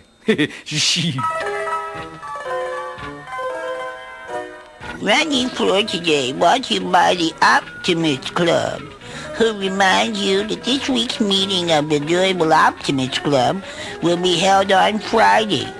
unless it rains, or there's some awful earthquake, or some terrible tragedy strikes that the Optimist Club doesn't know about. You know, like if the world was to end, then there would be no Optimist Club meeting. Otherwise, if none of these terrible tragedies take place, there will be a meeting of the Optimist Club on Friday. Mighty fine job here, thank you. Well, getting back to Salt 2. Well, this time of the year, Salt 2 wasn't too popular, and President Carter had to do some heavy promoting. Why, he even stooped to calling a lowly radio program. Yes, I do have nice hair on my chest, though, and it did show good, with the toga. I see. But I digress. Actually, Gary, I called to talk to you, ask you what you thought about my speech. Well, I thought it was quite a speech. Well, thank you. I thank you for that. I particularly wanted to build some support for the SALT II treaty. Yes, sir. But see, I know that many people won't listen to political speeches, so I'm preparing another method of showing the support of the American people for this treaty. What's that? Well, I gathered at the White House several cheerleading squads here. Cheerleading squads? Yes, they were stranded at the airport because of the snowstorm we had over here. Now, we worked out some cheers, and I think that you ought to hear this, and the whole world should hear this. That's why I've called you. A cheerleading squad? Yes. So this is going to be a new thing in politics. I'm sure it's going to catch on now. Okay, gang, if you're ready here. 1, 2, 3, 4. Brezhnev, he's our man. If he can't do it, Jimmy can. What? Jimmy, he's our man. If he can't do it, nobody can. Sir. Give me S. Give me A. Give me L. Give me T. Salt 2. Salt 2. That's the treaty for me. Yay! Hello, sir. Yes, Gary, what you think of that there? Well, I think it would be at least as popular as the win button. Oh, good. Well, listen, Gary, I have affairs of state, matters of state, and the state of matters to attend to here. Not to mention I've got to write some new cheers. Yes, sir. And I'll talk to you later. Goodbye, sir. Goodbye. This just in, the government announced today that for the first time in history, there isn't a dime's worth of difference between a nickel and a quarter. Page 2. I'm so embarrassed. I didn't know. You're on the extension now? I'm sorry, now I wanted to play your stupid radio contest. But, ma'am, I'm sorry, too. I had no idea. It's stuck. How could... The phone is stuck up. This is awful. Ma'am, I had no idea you were naked when you started playing the contest. You should have known. How would I know? We're on the telephone, ma'am. But the phone is stuck up. Roll tape. I'm sorry I ever played the stupid contest. This is your announcer, Gary Burbank, inviting you to win $1 million. And I'll start you off with your first 10. Where you get the rest is up to you. Today, I will guess your weight by hearing you sit on the phone. I should never 585-2385 is my number, Johnny. Call on down. Good day. Good day. Voice crack. Dateline, Uganda. Item, Ugandan President Idi Gourmet. This is your pronouncer, Gary Burbank. At WHAS, we have the up-the-ladder salute. Well, we naturally also have the down-the-ladder salute. It's time now for today's WHAS down-the-ladder salute. Today's down-the-ladder salute goes to Ugandan leader Idi Amin, who is due to be tossed out of office as soon as the Tanzanian army arrives in the Ugandan capital. Well, in honor of this occasion, Idi, we're giving you a free dinner at Honest Fred's Missionary Burger Carryout, home of the hot and juicy Jesuit Burger that comes on a toasted bun and Fred's secret missionary sauce. That's Fred's sign of the golden haunches. This has been another down-the-ladder salute. Hello, WHAS. Yes, Mr. Burbank, this is Idi Amin, supreme ruler, obnoxious know-it-all, total bossman of Uganda, at least for now. Yes, sir. What can I do for you? Thank you for down the ladder salute. Yes, sir. I hope you enjoy the meal. Well, as you know, I'll probably soon be leaving Uganda for extended vacation. I need ready cash. Well, sir, credit cards are awfully convenient when you're out of town. Why do you need cash? Well, bank told me my credit rating about zip. Yeah. I offered to do TV commercial for them, but they're not interested. A TV commercial? Yes, you know, the one that go. In my native country, everyone knew me on sight. But now I out of office, I totally ignored. But not with this credit card. Don't leave home without it. It's an interesting idea, but I don't think they're going to want you on that commercial, sir. This is not why I called. Why is that, sir? Well, I'm having Idi Amin going out of business sale. What are you selling? Well, first, they be my uniforms. Uniforms? Yes, you know, I have several hundred of them. There is the formal white with gold piping double-breasted suit used for receiving my many medals and honors. Yes. Now, normally, this would go about $5,000 because the gold piping is real. But if you call me this week only, I will go for it only $19.98. I give discount because all pinholes from medals. Yeah, I guess the medals make holes in the uniforms and brings down the price. Oh, yes. What about the medals? Why, you should include them. I had not thought of that. Perhaps I should. I sell them to $5 each. That's quite a bargain. Oh, yes. You look like ruler without having been one. Think how intimidated you boss would be when you put on this suit, walk into office, and demand a raise. Hey, that would be quite a scene. And just in case you boss is excitable type, this suit has bulletproof lining panels sewn in there. I see. What else are you selling? Well, they always the cheering. The cheering? Yes, the cheering. Yes, like my uniform, I have several hundred cheering as well. Think how much fun it would be to raise little prince or princess. Even if I'm not in office, they'd be quite conversation piece among the neighbors, eh? Anything else? Oh, yes. This last item, really for limited time only, I have set of commemorative Ugandan stamps. What do they commemorate? This set commemorate Israeli raid on Entebbe Airport, and the brave Ugandan soldiers chased them away. Wait a minute, that's not what happened. Of course not, but who wants set of stamps commemorating Israeli soldiers making fool of me? Well, I can think of a few. Thank you for calling, sir. My pleasure. Remember, this sale go on until the Tanzania arrive in Uganda. No credit cards, no party checks. Goodbye. Goodbye. Good day. This is Bass Ackwards. Memories, memories. We're going back in time now. From oldie news story. Memories, a blast memories from the past. Ringing in my ear. Harrisburg, Pennsylvania, 3 Mile Island. It's interview time. And today's interview, since 3 Mile Island is in the news, and this is what's happening in the country today, will be with Dr. T-Bone Whittington III, nuclear physicist and blues singer. Now, Dr. Whittington has not had a chance to sing his blues on the radio so people would buy his records. Therefore, we'll interview Dr. Whittington and combine this interview with one of his tunes. And he will sing his replies to my pertinent and impertinent questions. First of all, Doctor, let me ask you, as a nuclear physicist, in your opinion, do you think that the public is in any danger from this nuclear accident in Harrisburg, Pennsylvania? What is your opinion, sir? And what do you think of this? Yes, sir. I see. Is the public being totally informed, sir? You're informing them now. I see. Yes, sir. Well, could this happen anywhere else in the country, say like Marble Hill? Do you think it could happen there, sir? Uh-huh. Yeah, well, who's responsible for this, sir? Who should take the blame for this accident? You think so, sir? Well, I don't know. Well, is nuclear power really safe, sir? What do you think should happen here? Let it go! Let it go! Let it go! Just let it go! Let it go, yes, sir. Don't believe I can take much more. Let it go. Thank you so much for your comments, sir. I'm sure that you have made as much sense as any person or any spokesman for the Nuclear Regulatory Commission that I've heard so far on TV, and I think this is a very insightful type interview, and I thank you for being on my program today and committing yourself to being so succinct. Thank you, sir, very much. Yes, thank you, sir. This is Gary Burbank on today's interview. Interviewing blues singer and nuclear physicist T-Bone Whittington III. This has been a public... Sir, just a moment. Sir. And now, WHAS presents our highly unclaimed series, How to Conserve Gasoline, with energy expert Sheik Rattel and Roll. Get out of that car and rattle them pumps and nozzles. Attaboy there. Hi there, neighbors. This here is Orny Bartle. I'm the interpreter for a Sheik Rattel and Roll because he can't speak no good English.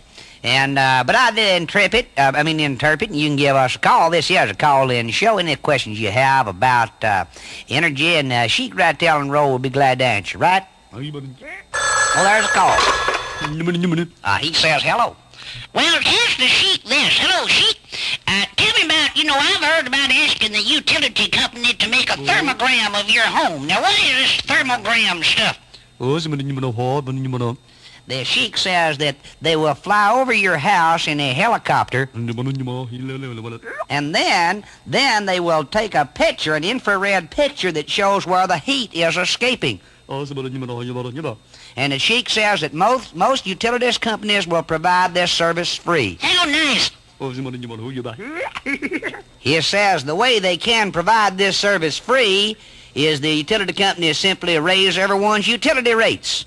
But that ain't exactly free.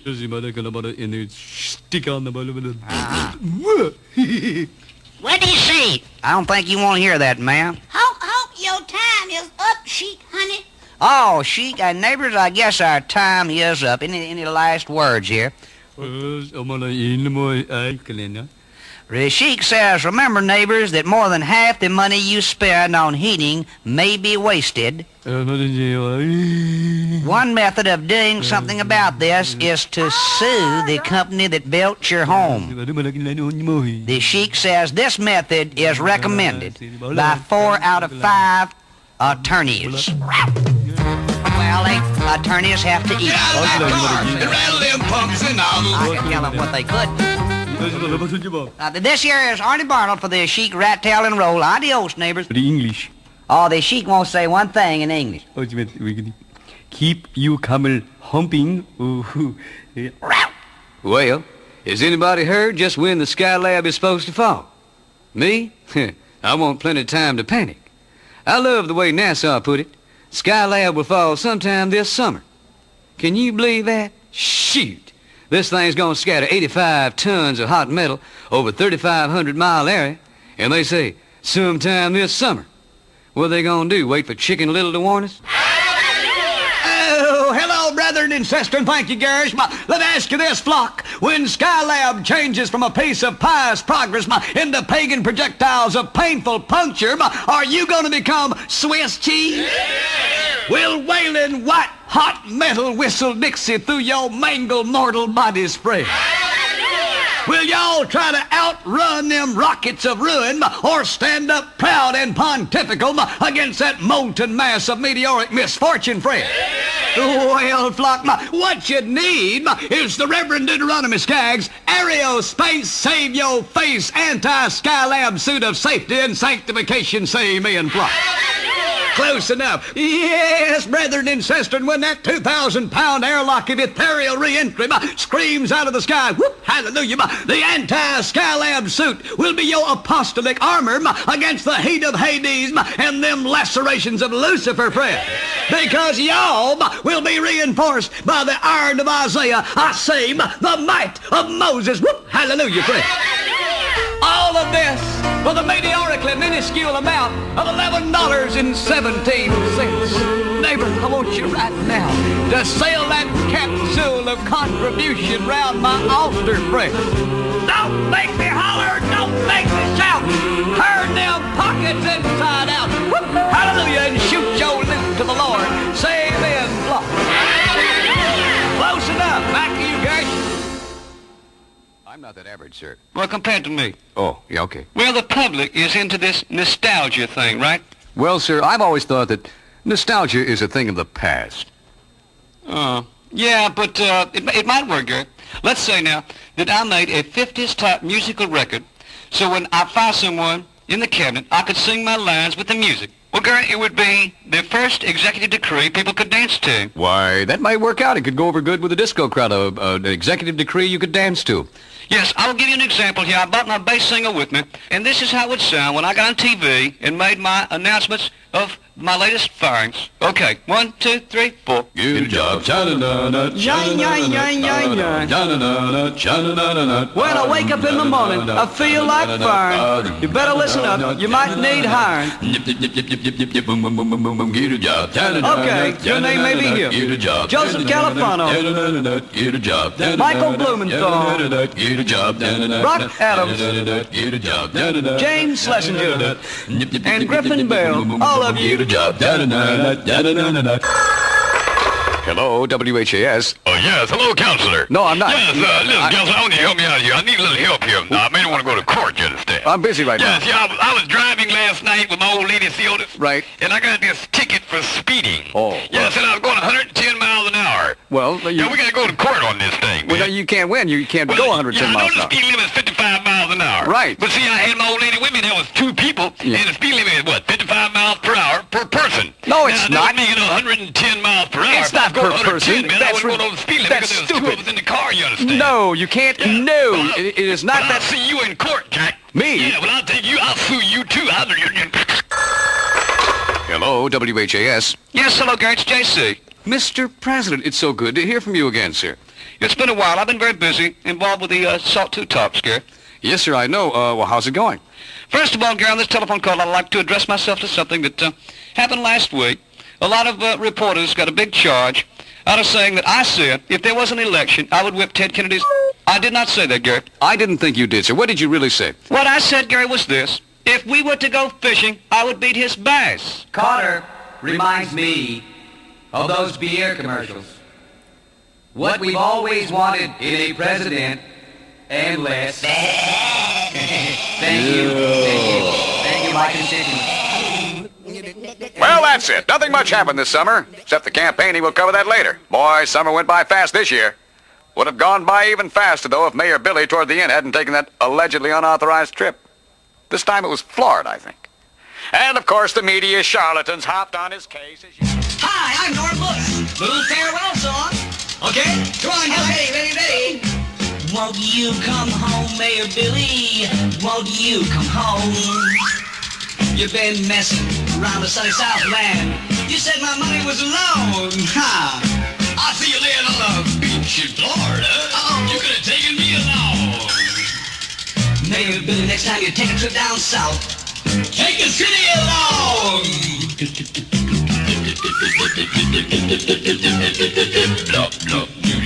Won't you come home, Mayor Billy? We need you near. Why, I'm not quite sure, but you ought to be here.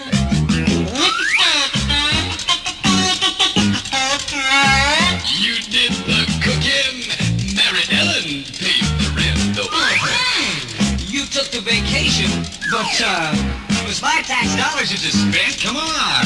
You remember this rainy evening when the alderman tossed you out? But don't resign, Billy boy. They only punk alderman, and the mayor's got so much more clout, you know. And if you leave, all of Louisville will frown.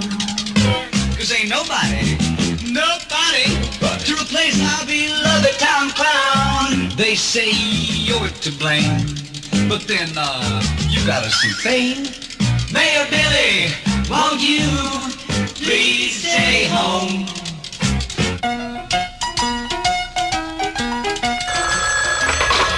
Hello, this is the record. Yes, hello, Record. This is JC calling. Yes, sir. You know, I heard you sing that song about Mayor Billy, please stay home, and I thought that maybe it might be a good idea to afford his opponents an equal time here to tell him to get lost. Oh, well, you're probably right, sir. And with us in the studio is Rodney Flord and the alderman to sing the opposing viewpoint on this song. Well, that'll be fine. I look forward to hearing that now. It's coming up right. Ladies and gentlemen, the new singing sensation, Rodney Flord, Mr. Bingham, and the alderman. Won't you get lost, Mayor Billy? Won't you get lost? Oh, please, won't you leave town?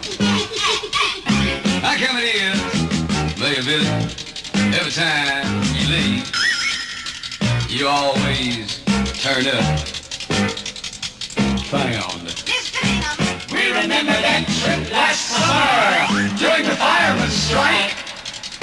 We thought you'd learned your lesson then, but once again you had to take a hike. Oh boy. But I guess you never learn, and you get what you earn. So Mayor Billy, won't you end your term? Don't listen to the mayor, Bill. Don't resign. Take it from one who knows. Besides, I haven't found many people that can pull more boners than myself, and I want you there. Go down with the ship. Let me make this perfectly clear. Go down with the ship, Mayor Bill.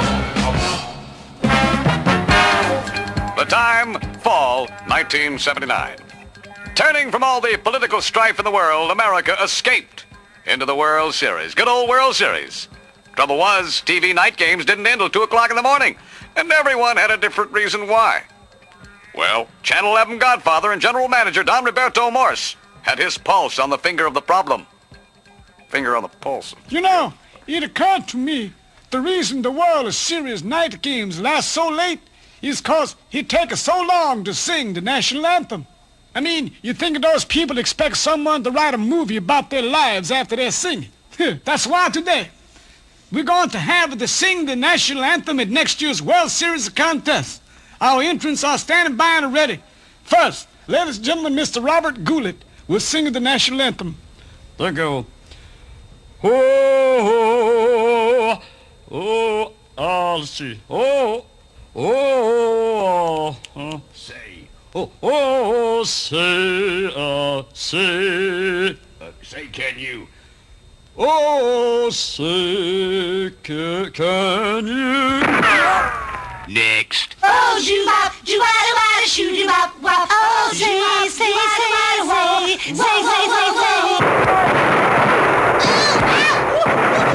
say. Next. And now to sing our national anthem, Marvin Gaye. Whoa, baby, get down. Hey, get down, don't you see? At that rate, it would have taken him an hour and a half to sing the song. You better hurry find somebody, boys. I'm running out of bullets. Next. Our next contestant, little 27-year-old Wilson Jeter. Ladies and gentlemen, our national anthem. Oh, say, can you see my there's a little hold the break. We found us one. That's a good one, boys. Now, I said that's the way the national anthem ought to be sung, so we get on with the game. But perhaps you have a positive viewpoint. And perhaps you'd like to enter next year's contest. Vinny got a point. This is Godfather Don Roberto Morse. Have a happy day. In the fall of 1979, Don Roberto Morse and his TV lab mafia barely missed a Nobel Peace Prize when they came up with the Guide to Discriminatory Language. And Don Roberto's implementation of the semantic police, watchdog of improper references. I'll never forget during the World Series. Willie Stargell at bat, and here we go. There's a hot grounder to the shortstop, and hold it. What?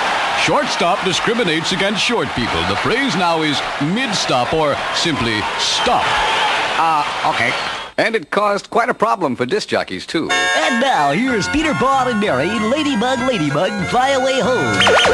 Hold it. You can't say ladybug. Lady is a judgmental term. From now on, make it person bug, fly away home. Oh, you're right. Peter, Paul, and Mary, and Person Bug, Fly Away Home. And the semantic police caused quite a problem concerning affairs, also. Oh, darling, I love you. No, I'm sorry. Darling is no longer approved. The acceptable phrase is the person's name. Try it again. Oh, person's name, I love you. That's better. I love you, too. It's time now for another entrant in the Burbank Gossip Hall of Fame from WHAS. Today's award goes to Mrs. Belle Ringer of Springer, Kentucky. Mrs. Ringer was solely responsible for the tragic whispering campaign in 1974, I'm sure we all remember, that resulted in the breakup of 32 engagements, destroying 19 marriages, ruining the reputations of 45 single women, all named Vi, by the way, and damaging the careers of 29 young businesswomen and men. Mrs. Ringer was eventually shamed out of Kentucky and is now living with her lips stapled together with the stipulation that she must never gossip again or her head will be melted down and sold at auction. On the phone with me now is Miss Ringer. Your lips are stapled together, that's right.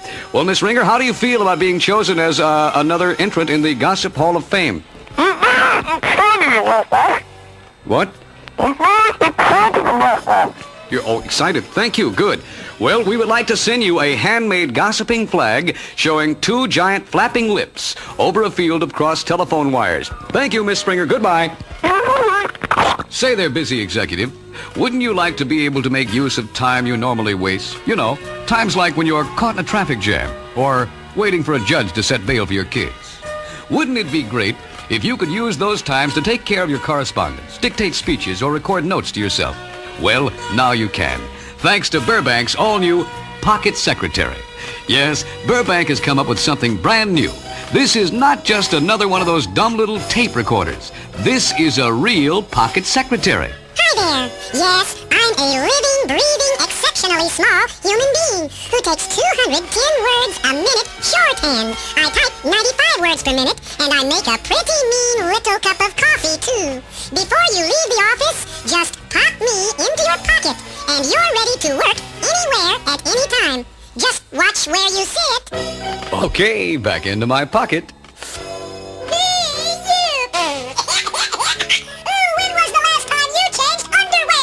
Sorry, babe, it comes with the job.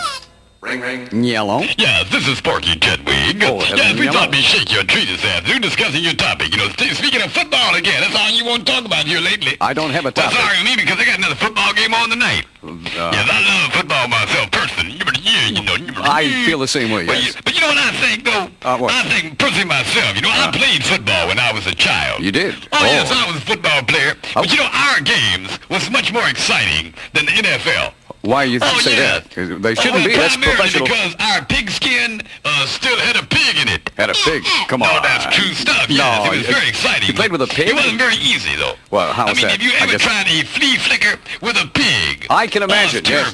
And we had a lot of fumbles, too, you know. Oh, yeah. Only in our case, it was called coughing up the pig. I see, yes, that's what it would be called, I guess. That's my brother Eugene. Right, okay, well, look. He thinks I'm the daddy-o of the radio, you Yes, sir, understand? okay. Yes, you know, but you know, when you're playing with a pig and not really a pig skin, you know, you have to be very careful recovering the pig, too, after the fumble. Yeah, little devil could bite. Oh, yeah, you go jump on him, oh, she hurts you. Yes, sir, okay, but a thank pig you. could also slow down your passing game. Yes, Mr. Metz. I mean, you know, our quarterback, he could throw a perfect spiral with that pig. Really? But nobody wanted to catch it. Why not? Well, because it usually made the pig sick.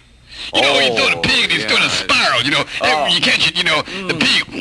Okay, thank you. Over you know, I understand, yes. Spinning around in the air. Right, you're right, okay. Our ends used to change uniforms 4 or 5 times a game. Oh, for sure, yeah, I can see. Yes. Thank you. And the punter. It was rough on them, you know, because sometimes when you're trying to punt a pig, your foot gets stuck. I'm not there to tell you that on the railroad, though. Please don't. Radio. Yeah, well, Mr. Metz, it's been real nice conversing on your topic. I'm not Mr. Metz. The folks in the audience, and then I'll see you later, Bubba. Back. Why, hello, I'm Mrs. Burbank. If you're a parent, you know how you can worry about your child. You know that accidents happen easily, and if you're like most parents, one of your biggest fears is that one day you might accidentally throw your baby out with the bathwater. Well, now your worries are over, thanks to Mrs. Burbank's Baby Savers. Yes, Mrs. Burbank's Baby Savers is a patented rubber suction device that allows you to temporarily but firmly attach your baby to the side of the tub, to the soap dish, or to the ceiling. Just pull the plug to the drain and your baby stays high, dry, and safe while your dirty bathwater beats a hasty retreat. So why court disaster any longer? Order your Baby Saver today. Send $9.95 to Mrs. Burbank Baby Savers, Battle Bath, Michigan, member FDIC. Also member, this is WHAS, Louisville. Welcome, friends, to ABC 2020 TV. ABC? The 2020 newscast Wait a minute. with Hugh Downs. Wait a minute, this is ABC. We're a CBS affiliate. How did ABC get in Thank here? you, Morley. Hey, wait. Well, this is Hugh Downs at 2020, Call where the you can engineer. believe in television. You better get somebody in We're here. all professional journalists We've got and ABC only on. report the facts. What's wrong This here? is our main mission in TV news, only the facts. And with this in mind, this report with Geraldo Rivera. Thank you very much, Hugh Downs. This is Geraldo Rivera. And today we got to check into the story. Did Hamilton Jordan use cocaine at Studio 54? We have some people to interview. Did he use the cocaine or not? I am talking to his friend. We will not mention the name. You went to Studio 54 with Hamilton Jordan. Did he use the cocaine or not? I can positively, irrefutably, no question about it, say, I think so. And how about the owner of Cloud 55? Did you see Hamilton Jordan use the cocaine? Will this get me less time in prison? I don't know. Yeah.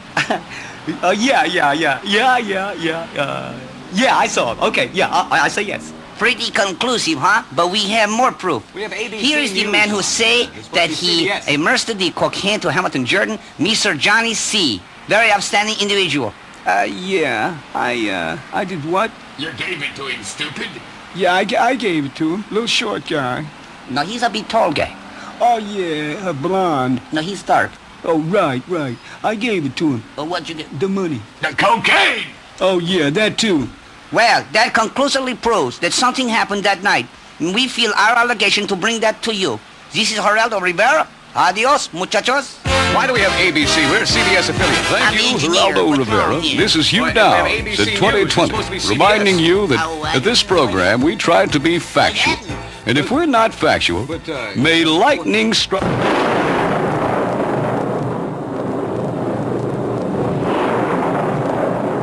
I think things are returning to us now here at WHAS. This is Gary Burbank. We're a CBS affiliate. I don't know what happened. I don't need you anymore, Mr. Engineer. We're a CBS affiliate. Suddenly, we ended up with ABC 2020 TV news on there. I do apologize for you folks who thought we were going to have CBS. I was one of them. I apologize to myself. I don't know what happened. Sorry. At WHAS, this is your pronouncer, Gary Burbank. And now, with a report from the meeting of Superintendent Ernest Grayson and the school board, here is Jim and the action Cam. Come here, Jim. Yes, thank you, Gary.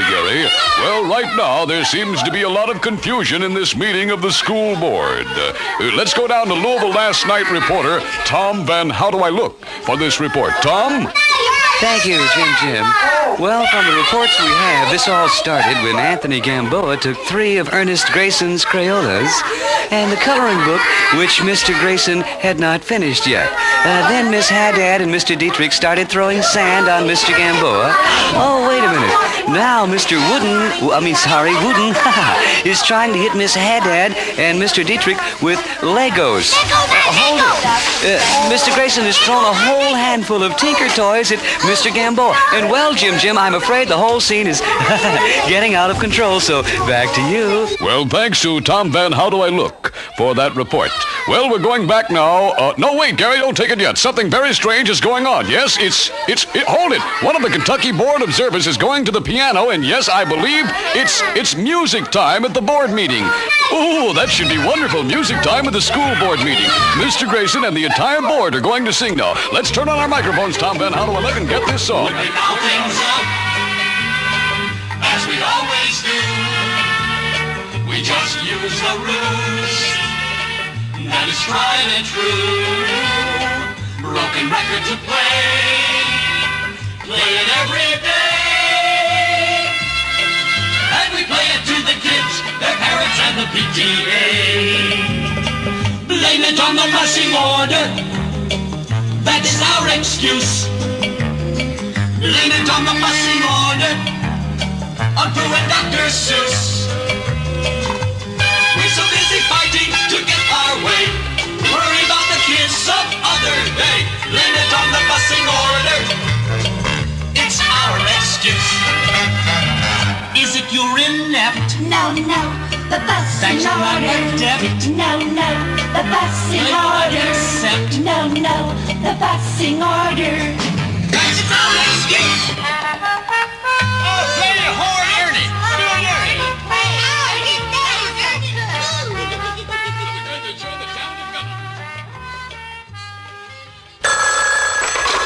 Hello, WHAS. Yeah, hello. I'd like to talk to Joe Donovan concerning that Shoppers Guide. The Shoppers Exchange, every day on the show. I Yeah, normally listen at Win, Right. but That's okay. I'm going to get in on this. Everyone has their I've been looking around for something, and I can't find But it. this isn't that, though, see. This And isn't I the Shoppers... want anybody to help me out. Well, okay, Well, maybe we can find what you're looking I'm for. looking for a woman. A woman?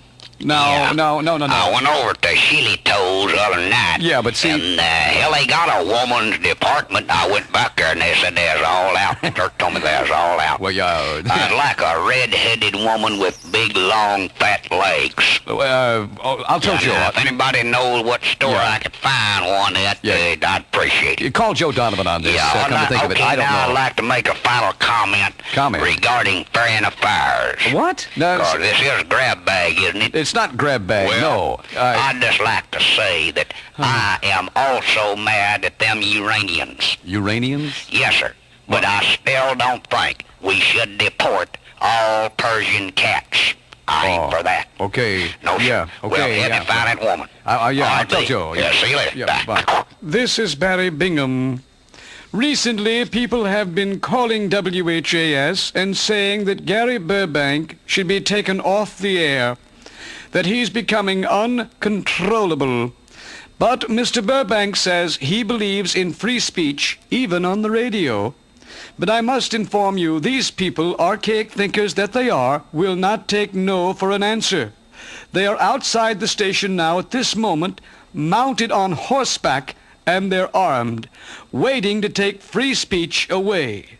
And their main objective is to do away with Gary Burbank.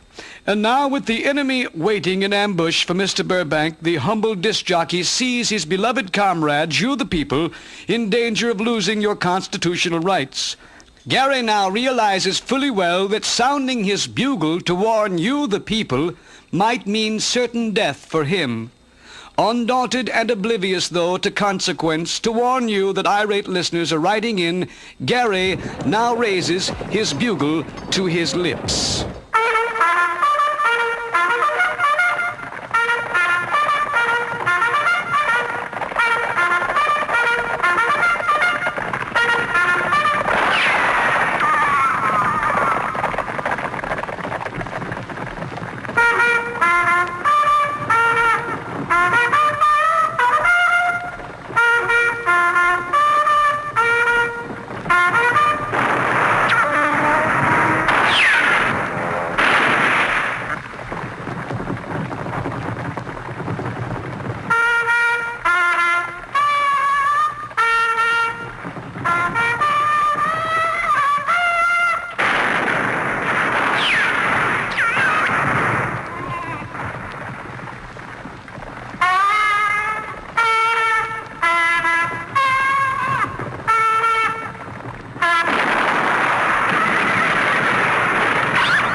Though I belted you, and I flayed you, by the living God that made you, you're a better man than I am, Gunga Gary. This is Barry Bingham speaking from WHAS, Louisville. Hello, this is Gary Burbank. I'd like to thank you for coming to this album. And before I have a final word, this final word. Mr. Truck Driver, how do you spell Khomeini? I spell it R-O-L-A-I-D-S. Miss Elementary School Teacher, how do you spell Khomeini? I spell it R-O-L-E-L-O-R-E-O.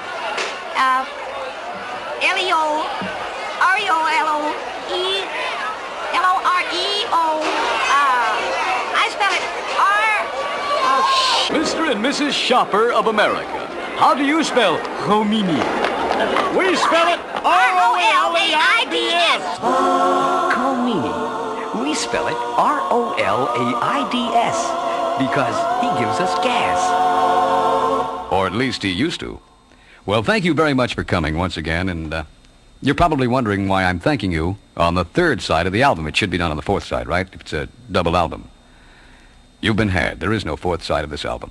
I know you'll probably go ahead and turn it over just... Dissolve quad split. Take camera 3. Stand by. Cue bell.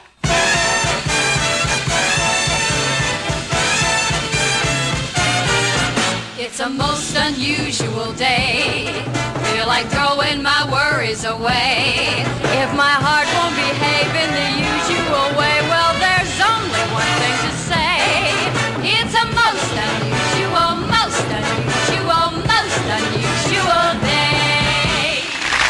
This is the 1979 Crusade for Children.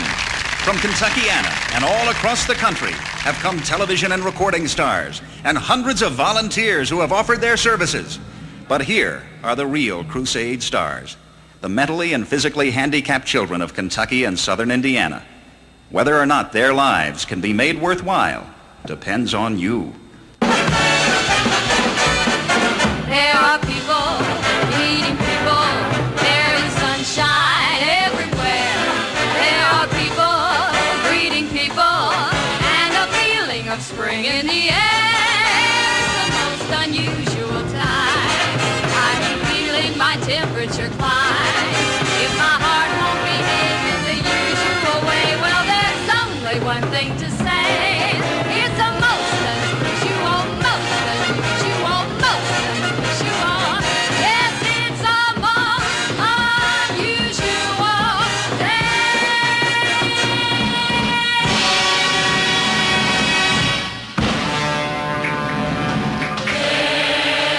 It's all place for us. The time and place for us. Hold my hand and we're halfway there. Hold my hand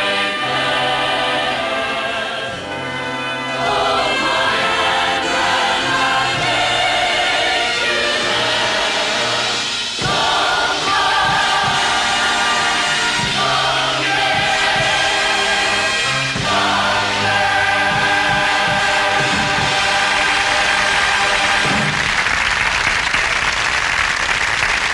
And now, your master of ceremonies for the next 24 hours, Mr. Crusade, Jim Walton. Thank you so much. And this is the reason we're all here tonight, for Sheila Thyler. She needs a helping hand, and I think we're going to give it to her. Tomorrow, when that last dime and dollar has been dropped into the fishbowl, she and thousands like her will say, "Thank you so much. You've done it again."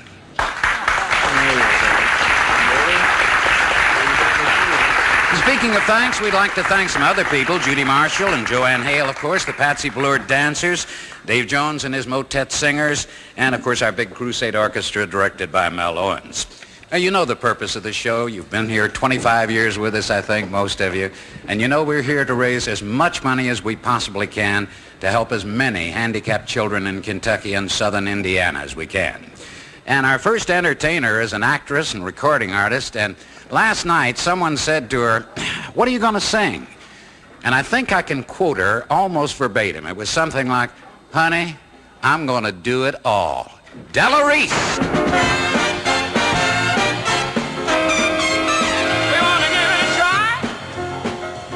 Take your frown, turn it upside down and heave a sigh. And think how good it is just to be alive. I wish I may, I wish I might. Wish away your lonely night. Come on, let's ride. If it hurts so bad by the lives you had that you closed the door. You've been crying so long that you don't believe that you can laugh anymore. But this is another part of life, you see. Life is bitter, but life is sweet. Even darkness can bring you light. If you're looking at the picture right. Now, millions of you ever been for a walk in the forest? Stop just a a moment to rest beneath the trees. Did you know that you could look right through the leaves, straight into heaven? And you could almost hear the voice of my God on each and every page. It didn't stop. Stop and smile on the road to God. Count your men every day. Every day. And you don't you find the way to heaven. And smell the roses warm the way. Lord knows, my Lord knows, He knows.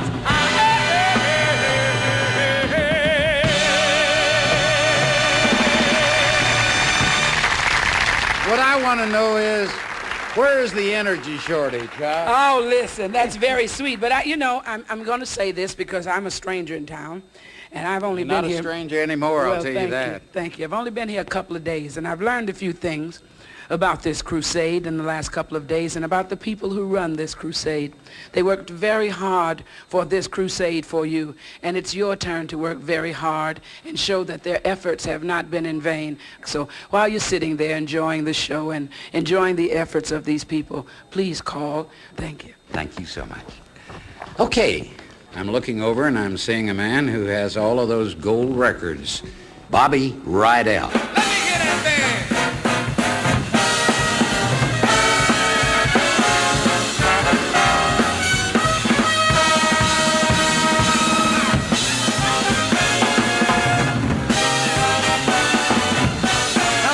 Round of applause for that band, huh? You must have thought that I was lonely. You came to my rescue, but now I know this must be hell. How could so much love be inside of you? 'Cause this one's for you. That nothing been the same since we've been apart. This one's for all the love we once knew. I swear it's true. It's all I can do. Can't you see? This one's for you. This one's for you. This one's for you, for you.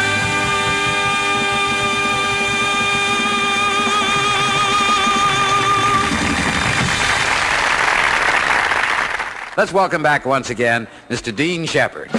More than the greatest love the world has known. This is the love I give to you alone. More than the simple words I try to say. I only live to love you more each day. I know I never lived before. My heart is very sure. No one else could love you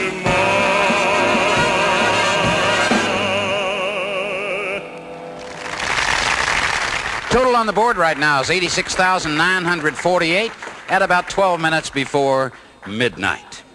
This is Miss Yvonne Over. Memories like the corners of my mind, misty watercolored memories of the way we were.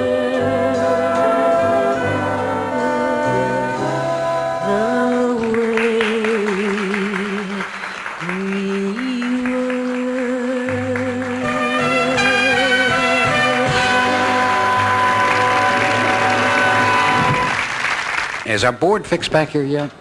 Yeah, I can read it now. $93,499. This is the fellow who's the all-night DJ, I'll have you know.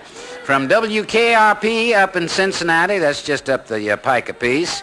And you know him, of course, as Venus Flytrap. Let's welcome Tim Reed. Tim? If you've ever wondered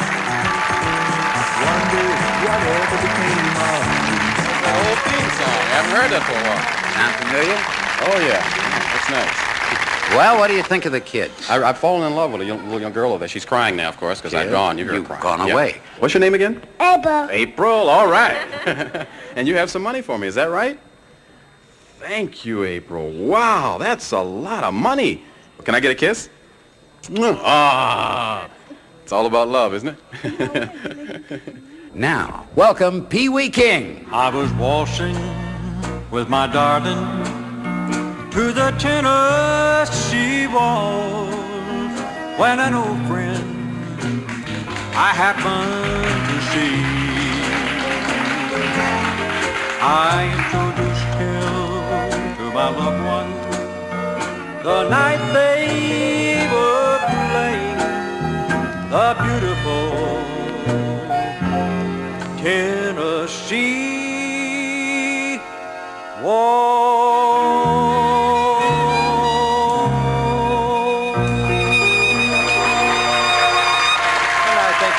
Can we do a little camera switch here and go over and find Gary Burbank somewhere with You don't have to find him. Now watch him, Darry. We're going to find Gary somewhere because he is the one that is talking with the lovely young ladies who take your pledge when you call. Gary, isn't that true? Yes, you could be talking through this, and it could be going into her here right on television. Guess who I saw coming in here this morning? Who? Porky Chadwick. You're kidding. First time I've ever seen him this time of the morning. This is when he's out normally.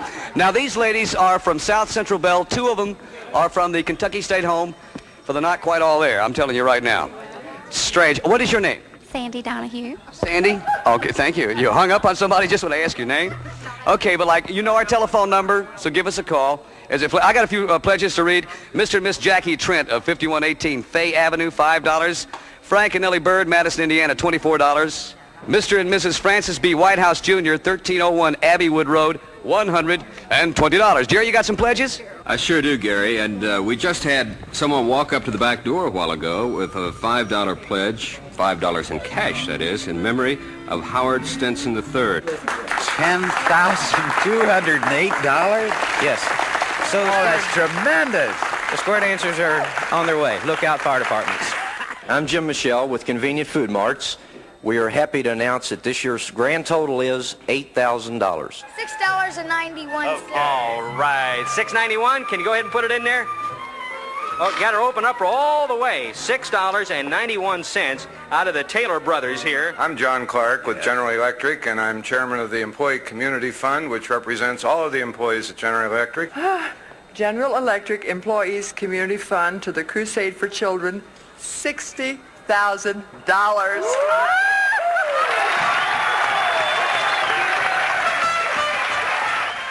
Salem, Indiana, and Larry Brown's got a few words for us. This year we have $10,197.92. All right. It's $10,192. Fisher Packing Company.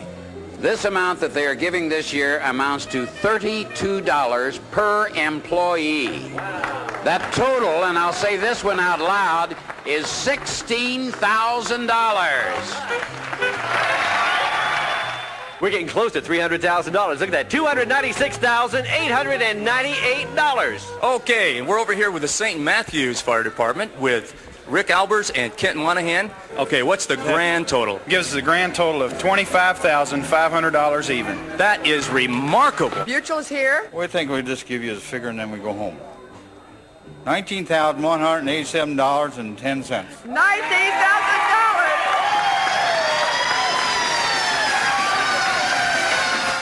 It looks like a bunch of people from Middletown to me. That's right. I can tell them a mile away, Jerry. What's the total? The grand total this year is $20,004.41. Oh my gosh!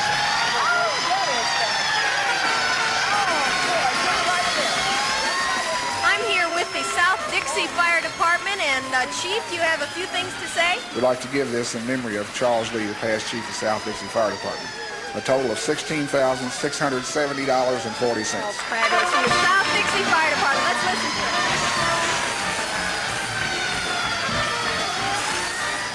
The Archbishop is with us, and this means a very dramatic point in our birth. You don't bring any boots full of money, but No, you bring the word. we bring the word. That's important. Today's the word to get it out. Evangelization is the word. Right. So our grand total this year is $67,700.75.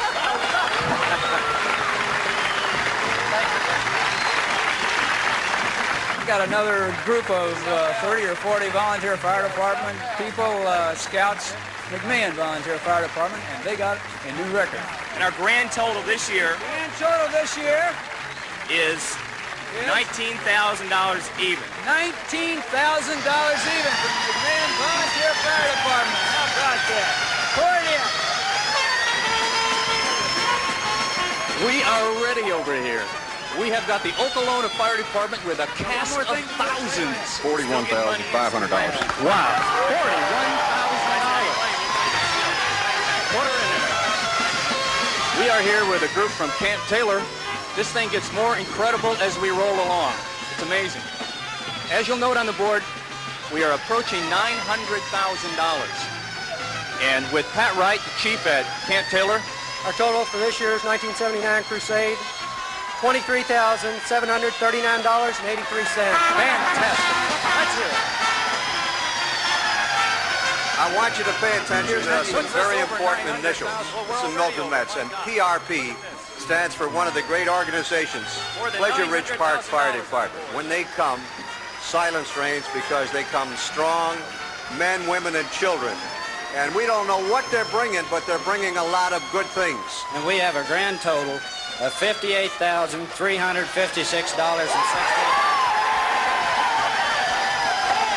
I have lots of people, as you can easily see here, representing the Fern Creek Volunteer Fire Department. The grand total was $17,189.86. Oh, isn't that something? From Fern Creek Volunteer Fire Department, over $17,000. Give it, let me get out of the way. Now the great thing comes forward from the Clark County Citizens Group. Right. And we have $48,725.87. Yay! Great! This is Mr. George Krause from over in New Albany. How you doing, Mr. Krause? My pleasure. Is his daughter standing next to him? Hi, how are you? She's been a fan of yours since she was a teenager. Get over there and make her happy, huh? I can't give you an exact figure because we're still kind of counting money over in New Orleans. Still has some money coming in. But I can tell you that it is in excess of $30,000. In excess of $30,000.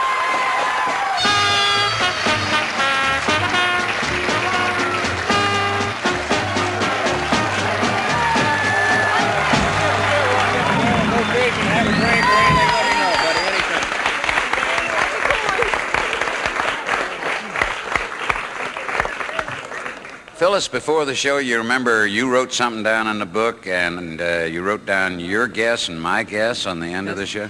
I think we split it about 50-50. We just about did, didn't we? Uh-huh. You said 200, 1,200,000. I said 1,225,000. It comes out 1,217,572.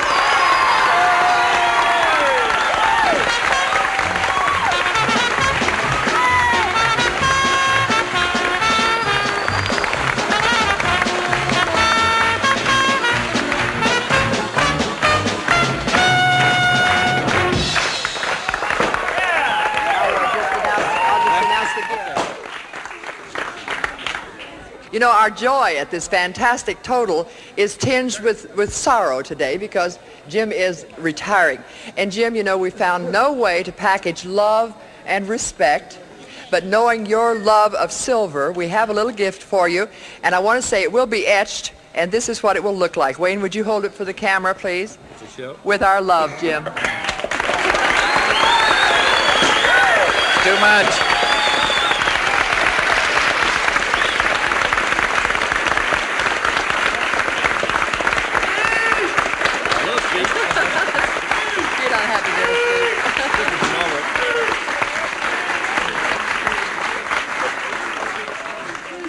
The only thing I can think to say is, I think personally I've gotten more out of it than anybody else has. I mean, it's just been it's been a wonderful experience and one I'll never forget.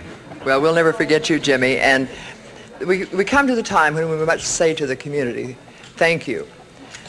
Today we'd like to say you are the most generous people in the entire world. Each of you, from those of you who gave a quarter to $10,000, we hope you feel very proud of the total of the Crusade for Children for this 26th year. Those of us who have brought you the Crusade are glad that we could be a part in providing the setting for your generosity so that all of our handicapped children will have a much better life. God bless America, land that I love. Stand beside her and guide her through the night with the light from above. From the mountains to the prairie to the oceans white with gold. God bless America, my home sweet home. God bless America, my home sweet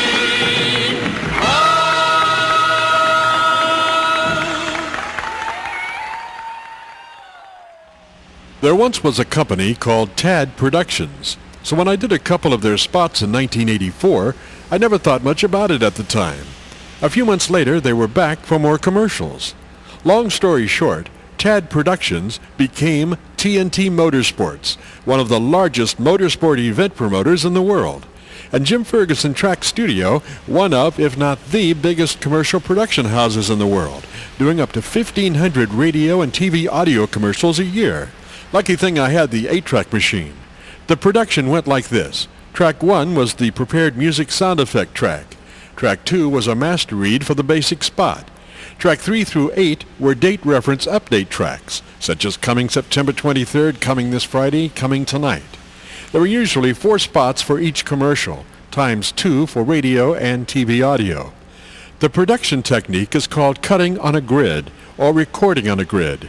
So instead of having to do 4 or 5 complete reads, you just did 1 master read and all the other date references on separate tracks, and switch back and forth when you mixed out.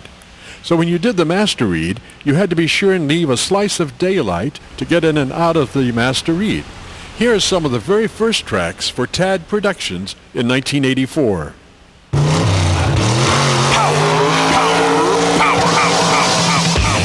The TNT Championship Hot Rod Pull. Witness the thundering horsepower of hot rod 4x4 and two-wheel drive trucks in national championship pulling action, TNT style. Coming to Salt Palace Center in Salt Lake City, 8 p.m. Friday, February 17th, and 2 and 8 p.m. Saturday, February 18th. The TNT Championship Hot Rod Pull unleashes full competition classes of the country's hottest 2- and 4-wheel drive trucks. It's a sanctioned points meet on the TNT National Championship Pulling Circuit. Experience earth-shaking traction action as racing's monster motors are pushed to the limit and beyond in the battle of super horsepower. See the supercharged fire truck Flash Fire and the monster semi the Mac Attack. Presented by Go-Go the Gorilla, 8 p.m. Friday, February 17th and 2 and 8 p.m. Saturday, February 18th. Tickets at Salt Palace Center box office, ZCMI stores, and Data Tech locations.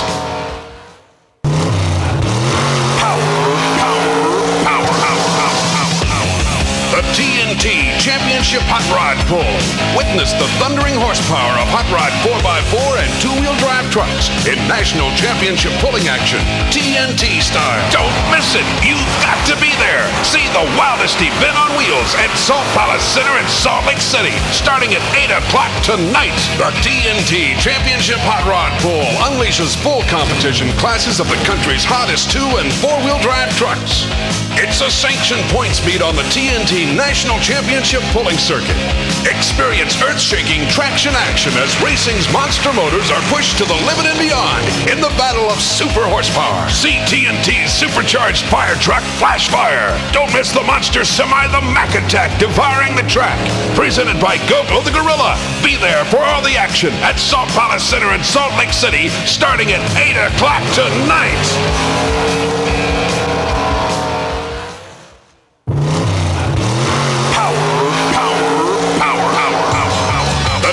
TNT Championship Hot Rod Pull.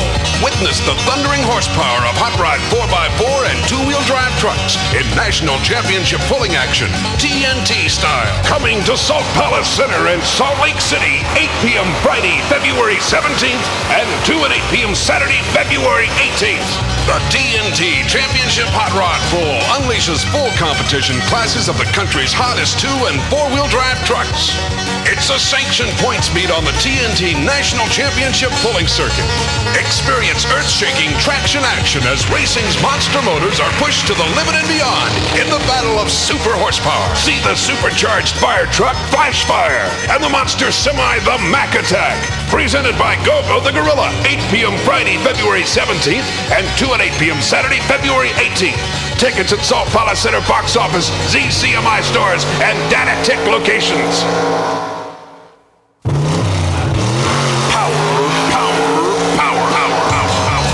TNT Championship Hot Rod Pull. Witness the thundering horsepower of Hot Rod 4x4 and two-wheel drive trucks in national championship pulling action, TNT style. Don't miss it. You've got to be there. See the wildest event on wheels at Salt Palace Center in Salt Lake City, starting at 8 o'clock tonight. The TNT Championship Hot Rod Pull unleashes full competition classes of the country's hottest 2- and 4-wheel drive trucks. It's a sanctioned points meet on the TNT National Championship Pulling Circuit. Experience earth-shaking traction action as racing's monster motors are pushed to the limit and beyond in the battle of super horsepower. See TNT's supercharged fire truck, Flash Fire. Don't miss the monster semi, the Mac Attack, devouring the track. Presented by Go-Go the Gorilla. Be there for all the action at Salt Palace Center in Salt Lake City, starting at 8 o'clock tonight.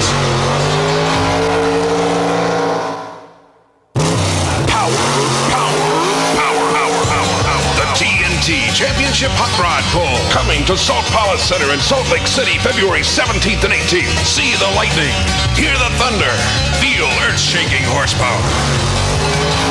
A sanctioned event of the TNT National Championship Pulling Circuit. Brought to you by Go-Go the Gorilla, Friday and Saturday, February 17th and 18th. Tickets at the Salt Palace Center box office, all ZCMI stores, and Data-Tech locations.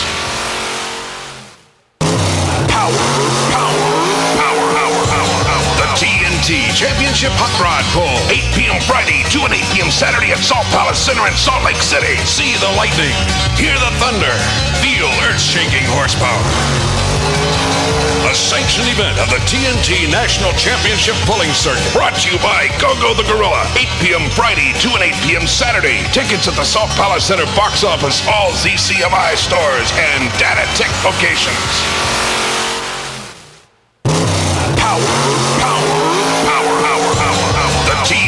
Championship Hot Rod Pull. Coming to Salt Palace Center in Salt Lake City, starting at 8 o'clock tonight. See the lightning, hear the thunder, feel earth-shaking horsepower. A sanctioned event of the TNT National Championship Pulling Circuit. Brought to you by Go-Go the Gorilla.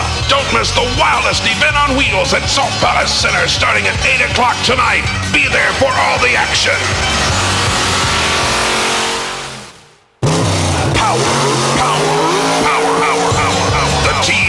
Championship Hot Rod Pull. Coming February 24th and 25th at Jefferson Civic Center Coliseum. See the lightning, hear the thunder, feel earth-shaking horsepower.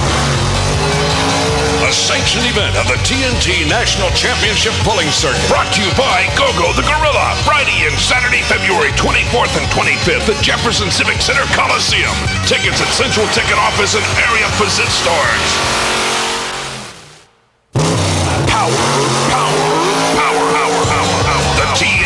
Championship Hot Rod Pull. 8 p.m. Friday, 2 and 8 p.m. Saturday at Jefferson Civic Center Coliseum. See the lightning, hear the thunder, feel earth-shaking horsepower.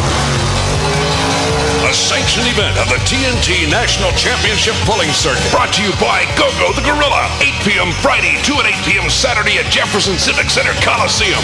Tickets at Central Ticket Office and area Posit stores.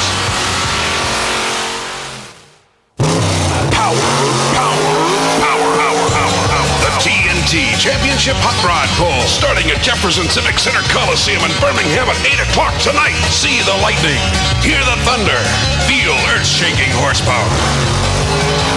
A sanctioned event of the TNT National Championship Pulling Circuit. Brought to you by Go-Go the Gorilla. Don't miss the wildest event on wheels, starting at Jefferson Civic Center Coliseum in Birmingham at 8 o'clock tonight.